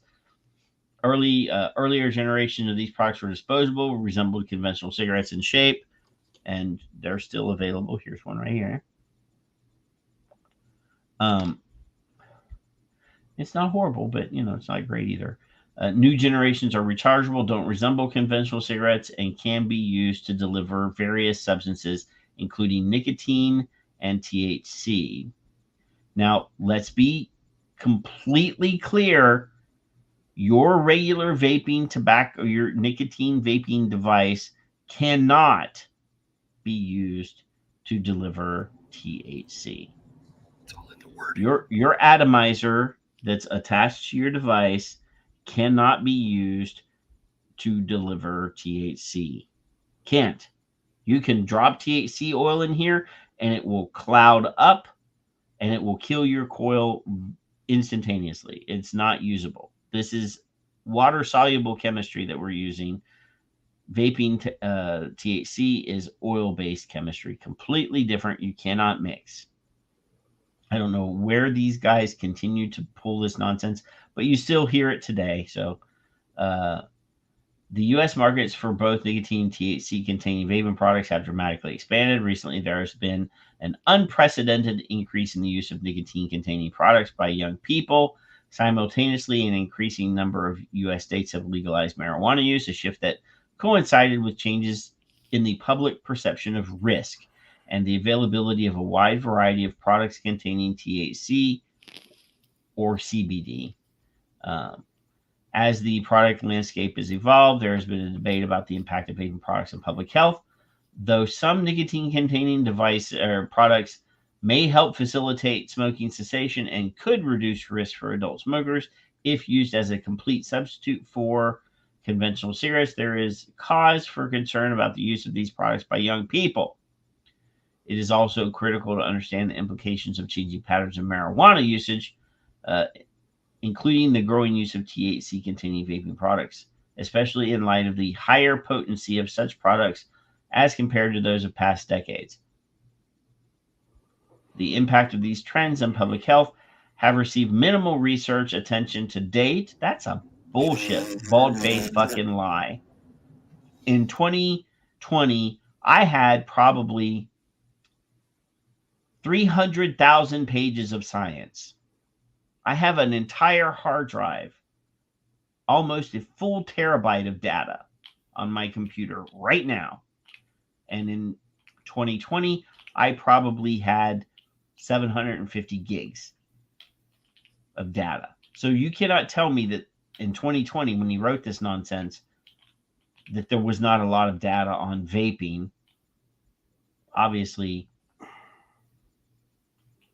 not THC vaping, because even though it was around, I had no need to have that data until EVALI happened. So then we started looking at vitamin E acetate. And again, not to toot our own horns, but we were on this show warning about vitamin E acetate before the first victim died. Just to be, now we weren't the ones that found the data. We just brought the data to you. Against this backdrop, the United States has seen what can be considered two distinct but related epidemics connected. No, they're not related. They're completely different. The recent outbreak of lung injuries and the continued surge of use by young people. Again, one doesn't even exist. There is no youth vaping epidemic. We showed you. The data exists. Very few kids are regular users of these products. The implementation of interventions aimed at curbing these epidemics could take into consideration their underlying drivers. Now, this is where he actually gets into EVALI here. So, August 1st of 2019, when Wisconsin reported the first cluster of lung injuries at the CDC has worked with federal and state partners to address a multi-state outbreak of e-cigarette or vaping product use associated lung. Again, they were not e-cigarettes. They were THC vaping devices, but they were not e-cigarettes. Let's be completely clear. There is a different definition for those two products.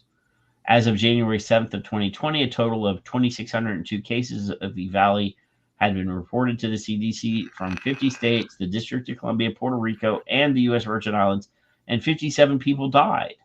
All patients with EVALI have reported using vaping products. Now, here's the thing, boys and girls, and it is addressed in here, actually. Again, he's saying vaping products because he wants to be as generalized as possible. They were all, well, the self-reporting is one thing. THC is not legal in all 50 states. If you're a kid and you're sick and in the hospital from vaping and your mom is in the room and they're asking you what you did, you're not going to say, I was vaping THC stuff. Because kids are going to lie. It's illegal. So it says here, nationally, most of these patients reported using THC products, but some reported exclusively use of nicotine-containing products. The median age of patients was 24 years old. 62% were patients between the ages of 18 to 34. 16% were under 18. Most patients with EVALI reported having obtained their products from informal sources, such as friends, family, and or in-person or online dealers. In addition, laboratory testing of bronchoalveolar lavage. So what they did is they flushed the lungs with water. That's what lavage is. Fluid samples from 51 patients with EVALI revealed THC in most samples and vitamin E acetate in all samples. So, if you're buying THC vaping products,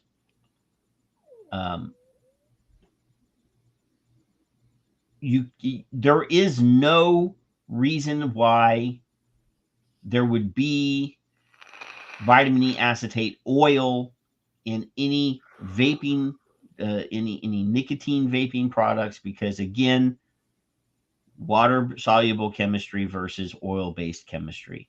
You cannot put the oil based chemistry in the water soluble liquid. It will not mix. Period. So if they tested samples and all of them had vitamin E acetate in them, they have to be oil-based chemistry, has to be THC, period. There is no ifs, ands, or buts. Kevin disappeared. Why did Kevin disappear? Did his wife yell at him and he just ran away? Yeah, so THC was in most of the samples. So that just means that you bought bad product that had no THC in it. I mean, you are buying black market pre-filled cartos, right? They mishandle everything. Yeah, it's I mean, so badly and they mishandled. but they expect people to be like stupid about it because they don't understand. Because we have vapors all the time refer to their e-liquid as oils. True. I've had people say that all the time. So it does drive me crazy when I hear a vapor. Well, I hear vapors referring to refer to their e-liquid as juice, which really drives me fucking up the wall, and oils, which drives me up the fucking wall because we have vapors oils. that call it smoking. Well, yeah, too. I've had that. There was an actual article that I was going to share that actually is the reporter kept referring to vaping as smoking in the article, and I was just like, it's Kevin, common. It happens in my shop. Yeah. I have a policy of correcting it every single time I hear it in my shop. No What matter was what the- I'm doing, I'll stop and correct that. Good. What was the So date on vitamin this? E acetate can be used as a thickening agent in THC-containing vaping products, but the evidence is insufficient to rule out the contribution of other chemicals to the development of E-Valley. No, I mean, at this point, and even in 2020, when this was written, at that point, we had all the data points that we needed to say it was vitamin E acetate that did the damage, and all of the samples that you tested, and even the actual bronchoalveolar lavage proved what we were saying in August or in June of 2016 or 2019 when this happened. So we were ahead of the game when that happened. I don't care what anybody says. The youth vaping epidemic, and again, Leafy is the publication that we got that data from. I don't want to take credit for their work. The youth vaping epidemic is of longer duration. Current use of e-cigarettes or vaping products increased by 900% among U.S. middle school and high school students between 2011 and 2015. So from 0 kids, to that 9 kids. That's 900%. Such a garbage. Anytime you it's see meaningless. Anytime you see data that's you have a percentage, no beginning point. Meaningless. It is exactly the number that Governor Whitmer and Dr. Joni Calhoun stuck in as justification for the Michigan state flavor ban. It's right up at the top. Right. 900%. Oh my God. Yeah. Totally meaningless. Yeah. Kevin is also gone again. He keeps losing it. So, I mean, and if you look at Clive's chart when he was speaking, when he did the youth, had that chart, and they showed the data that from the National Youth Tobacco Survey. He said, well, let's look at these numbers and show what we really should be concerned about. If you look at his chart, it starts in like 2014. And it goes 2015, 2016. And when he put the more frequent the what you need to be looking at data, it didn't even start until 2016. Yeah.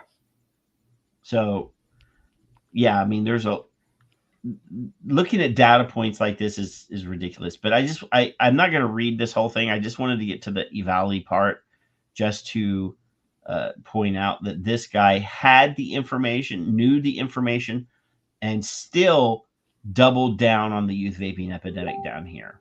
And so if you Google him, Brian King vaping, it's all you see in the links are youth epidemic, flavors, harm, just utter garbage. He's pure propaganda. Yeah, Kevin says his internet's going in and out, so he may not be back. So anyway, oh no, he's back. There, let's see, boom, he's back. He is. It's that boomer. It's that boomer Michigan internet. Or no, he's not in Ohio. I'm in Ohio. We had some bad storms earlier. You lost the war. We had a windstorm or wind. I mean, this is Corpus Christi, Texas, so we're right on the Gulf of Mexico. So yes, we oftentimes get wind here. It's oftentimes Kevin, called the second windiest city. I just want to point out that I'm living in the spoils from the Michigan-Ohio War that we won. We got the Upper Peninsula. You got Toledo. We got Toledo. Now, don't you guys? That was the result. Guys start a new one. Don't start a new Michigan Ohio war. Skip earlier discussed maybe driving over there and just all of us showing our IDs. So have a road trip. I'm just gonna come and play with the dog and call him Star. One of the results of the summit for me was Helen Redmond's asked to come up and visit the shop. Nice. Did Very she? Nice. Yeah, she called somebody in the audience and had them track me down and ask if they could come hang out at my shop. Very nice. Yeah. It'd be pretty cool. Yeah. It's a takeaway, which I didn't ask your final takeaway, but I don't want final. That's what we're going to thoughts. ask now. So I don't want final thoughts tonight. I want to hear his final thoughts. I want everybody to be louder. That's my final thoughts. Mark, you're next. When did we get to that? Yeah. That's where we are. That's where we are. That's where we are. We're there already? We're at the end of the show. There's 3 hours and 30 minutes is what we're going to be We at can go here. 2 more, but yeah. No, because I got to go get ice. My glass is out of ice. Yeah, I got to take Bernie out. Yes, Bernie. Stop it. She can't hear you. He's got headphones in. The dog can't hear him. Dogs have super awesome hearing, though. Give you one more of those just for the hell of it, because we haven't done that in a while. I took it out of retirement. But I mean, I think obviously we covered everything that we said we were going to cover. Yeah. We had the joy of having Mark on the show, because Mark never hangs out with us. He's always at the He's always at the shop. I am. He's always at the shop, so he never gets to hang out with us on the screen. Obviously, he's in the chat often, and obviously, that your speech was amazing. I don't care what you say; it was awesome. And you got to hang out with a lot of people that I have never gotten to hang out with, so I'm super jealous. It was amazing. It really was. They really should invite me and Kevin to come at one of these shows in the future and do a live version of what we do. Live uncensored, on unscripted, the stage, unwritten rules. That would be awesome. Do not apply, right? I'd do it. I don't care. That would be great. I mean, obviously we are not academically inclined in the ways that those other people are. Chuckleheads, but we us. would be a very good cross-sectional look at what our community is. I mean, I have lots of degrees. I'm a smart person, I'm a nerd, and Kevin is an old cab driver. So we cover the gambit. We cover all the bases. And even though he's a cab driver, he's pretty smart. Sometimes. I think that would be a great idea. And he's frozen. A live show from something like that. Yeah, that would be awesome. Plus, we have better personality than all of the FDA wonks that are there. But it's worth highlighting what you guys do, this show here. It just goes to show you what this community is capable of. Oh, yeah. You two chuckleheads, what you've brought to the vaping community, just because you care, because you're vapors. That's amazing. Because we like shit. I wouldn't be here if it wasn't for things that taste good. Yeah. Same here. And I wouldn't do a podcast or a live stream about smoking Marlboros for sure. But the moment somebody told me when I first started vaping, it was just me vaping. It was me not smoking. That was the most important thing to me. But then when I heard that Cetera had just won a lawsuit because the government was trying to take away the thing that I had just found at the mall kiosk to help me quit smoking, then I was like all up in it, because I was like, I'm already a gun nut, and I'm already a freedom-loving government should be as small as possible to do the job it needs to do sort of guy. So I was all up in it, like from not the first day that I started vaping, but pretty fucking close. When the government puts profit of tobacco and pharma over my choice to make a decision for myself, I'm going to be all up in that. When they start telling me how I have to live my life, I'm going to be all up in that. And that's what started the whole thing. There was a bunch of guys got together and said, let's start because CASA won't say the things that we want to say because they're, button They up, suit can't. and tie, and respectable sort of people who I love. Don't get me wrong. So, the vaping militia thing started. Yeah. And then they're like, oh, well, you know how to read legislative stuff? Oh, you get to be the legislative director. And I'm like, motherfucker. But isn't that amazing? The whole vaping community and all it encompasses. Oh, yeah. Your show, the reviewers, the forums, all the other shows, Yeah. the whole vape fam.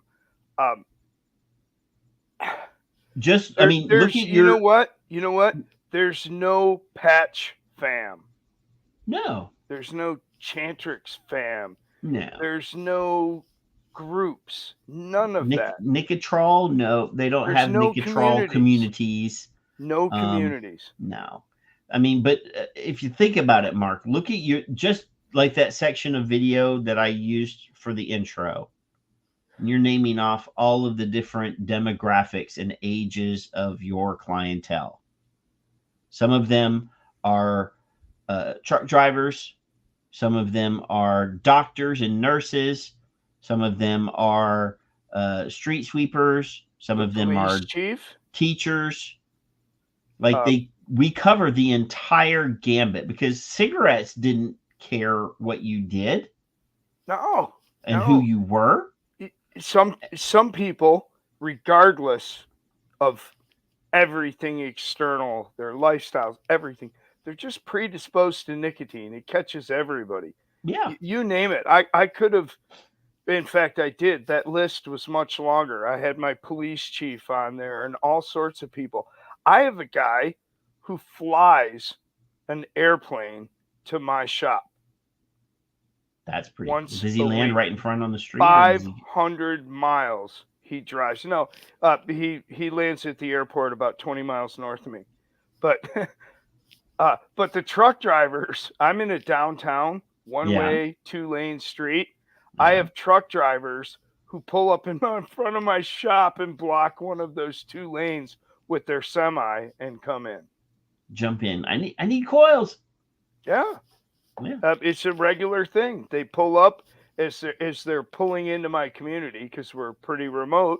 They pull up and get their stuff, and then go on about whatever their deliveries are. Gotta go make drops. But the guy will tell who their flies bosses. 500 miles just blows my mind. That's crazy. There's got to be a vape shop closer. Today, Mean Gene. He drives 200 miles. He comes up more infrequently. He comes in and he'll buy $200-300, sometimes $400 worth of stuff because it's a long trip for him. But he comes regularly, and he's been doing it for years. That's dedication and loyalty right there. You must have did something right.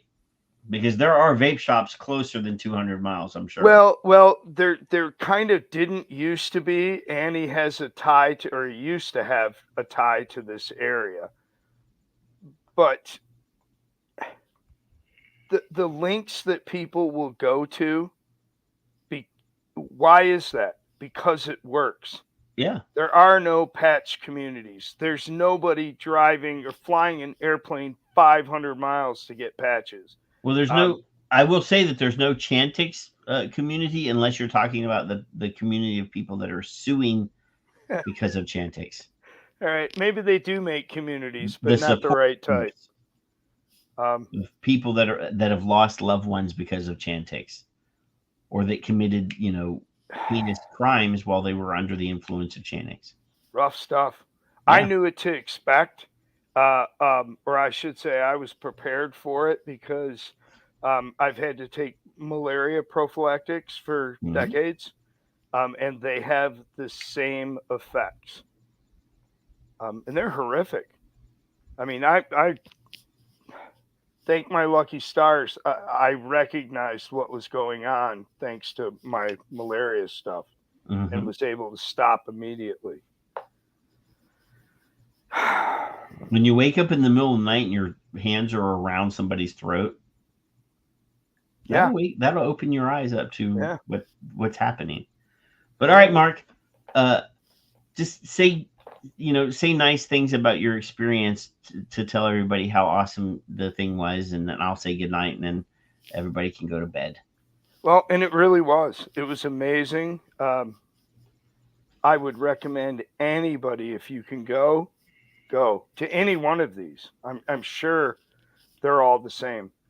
It was an incredible experience. I can't thank Amanda enough for seeking me out and giving me the opportunity to do it. To all the people that I had conversations with, several scientists before the conference, amazing learning experience. It was incredible, all of it. And it was certainly an experience to actually sit there live in front of the FDA folks and watch them do their little dance. I still need to think more about that. They were doing dancing and mental gymnastics. Oh, big time. That is something to see. I need to process that to put it into perspective, but I think that more than anything sticks out. Yeah. Watching what they were doing live. It's not the same as seeing it on social media or in the news. Yeah. And like it you almost expect them on TV to lie. But when you're looking at them eye to eye, face to face in the same room, you're hoping humanity is that they would at least admit the truth when they're looking at you. When those things were going on, I wished I had just been nobody attending. I would have reacted differently. I would have had things to say, questions to ask. I would have put them on the spot, but I was in no shape. It is something to see in person. Yeah. Because you're sitting there and they're lying, and the purpose of their lies is to force you back to smoking and dying. That is quite the experience. It just proves the massive cojones they have to be in a room with that audience, with Pelosi, with Bates, with Charles Gardner, with Ray Nyora, with Ethan Nadelman. All of those people were in the audience, and they stood up on that stage and spit out that nonsense. That you have to have balls to stand in front of those PhDs and those people who know more than you, and just regurgitate lies. I could never do that. I don't know how anybody can. It's incredibly big balls, incredibly big. And and I made fun of Crosby a little bit, but she at least admitted the truth.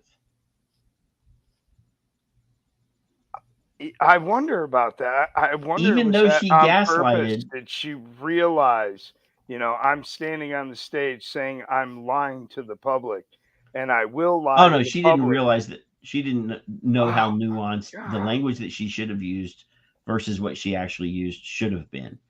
She actually probably realized after she said it or the next day, oh shit, did I just admit that we have spent no effort at all to tell the people the truth? Because that's what she did. She admitted we have put no effort into describing the harm disparity between vaping and smoking. All our effort has been lying to adults, lying to children, and in the same breath saying children are really smart and they have a bullshit filter or whatever, but Yeah. we lie to them. Bull crap. She said bull crap. Bull crap detector a mile wide. But yeah, Unreal. I mean, so I'm hoping, the whole purpose of what we do is to just show people the nonsense, to just point at the lies and go, there it is. So, we were able to do that, I think, in spades tonight because we had the video evidence. So there it is that. But anyway, we appreciate and love everybody. And I thank you, Mark. And Kevin is so mad because his internet went out. Poor guy. Anytime you want to come on and shoot the breeze, I appreciate that. You're very comfortable shooting the breeze with Kevin and I versus standing in front of the stage. Oh my God. I don't know if I could ever do that again. You could. You could. You just gotta. You have to reduce the size of the crowd in your head. You talk to one person or two people in the audience and ignore everybody else. Yeah. So if I was in that room, if I was in that room and I could, if you can't even see them, then you don't even, you just have to say, oh, well, I'm practicing in front of the mirror, or I'm talking to Bernie, and it's better. But yeah, I hope it gets better. I say I don't ever want to do that again, and I really don't. But I'm never going to say no. Yeah, we can't. None of us can. We can't afford to. No. But I got the new concept. So they're going to pay for Kevin and I. Well, Kevin doesn't fly because he's a chicken shit. So he'd have to drive to DC from Ohio, and we will do like a cocktail hour show the night before. That's what we should do. Yeah. That would be the best, is to get Clive a couple cocktails and to get on stage with an audience and do the show with the people that are going to speak like the day before, while as warm up. We could be the warm up show, like if they're already there in the hotel anyway, so that's fine. They're all there. Might as well. What else you could do? Exit interviews after each talk, or after, right after each talk, each speaker. Hell, we stream for 4, 5, 6 hours sometimes. We could handle that. That's no big deal. Plus, obviously, if we're doing the cocktail show, then I'm going to be asking for drinks. Bring me an old fashioned. Then it gets even better, because then by hour 4 or 5, we're ready to go. The last time I was at an event, we were in the hotel bar until like 4 o'clock in the morning. And I went to sleep for 3 hours and got up and got dressed and was at the conference at 8 o'clock in the morning. Yeah, that was the only negative of the conference, or maybe the biggest for me. I didn't get any sleep. And it wasn't from sitting in the bar. I just couldn't sleep. Well, you're nervous. You're not at home. Those are all sorts of things. I like to sleep in my own bed, so I get it. I spent 19 years on the road all over the world. Well, I can sleep anywhere. Yeah, I worked for the United Nations for 5 years. Not 19 years, but for 5 years, and never was home for 5 years. I never stepped foot on American soil for 5 years. Wow. So I know a few people like that from my old business. Yeah. I would be fine, but I am used to sleeping with my wife now, which she would not be allowed to go where I used to go, because people were usually shooting hot lead, so I would not allow that. But all right, dudes, we love you. Have a great weekend. Enjoy the weather if you're having the weather. My wife is running a half marathon tomorrow. Like starting at 6:30 in the morning. So I probably will have to go and sit in a lawn chair and sleep until she gets her part done. But try to make a difference. Be Bernie. Yeah. Try to save people. now you can go walk Bernie. I love you guys. We'll see you in a week. Kevin's internet may be back by then. You never know. It is Ohio, and they are kind of in the boonies as far as that goes. But let's see. Who are we going to say goodnight with? We already did Kathleen. Yeah, well, yeah, we're going to do. We're just going to say goodbye with Mark again. So love you. Be good. See you in 7 days. Thanks.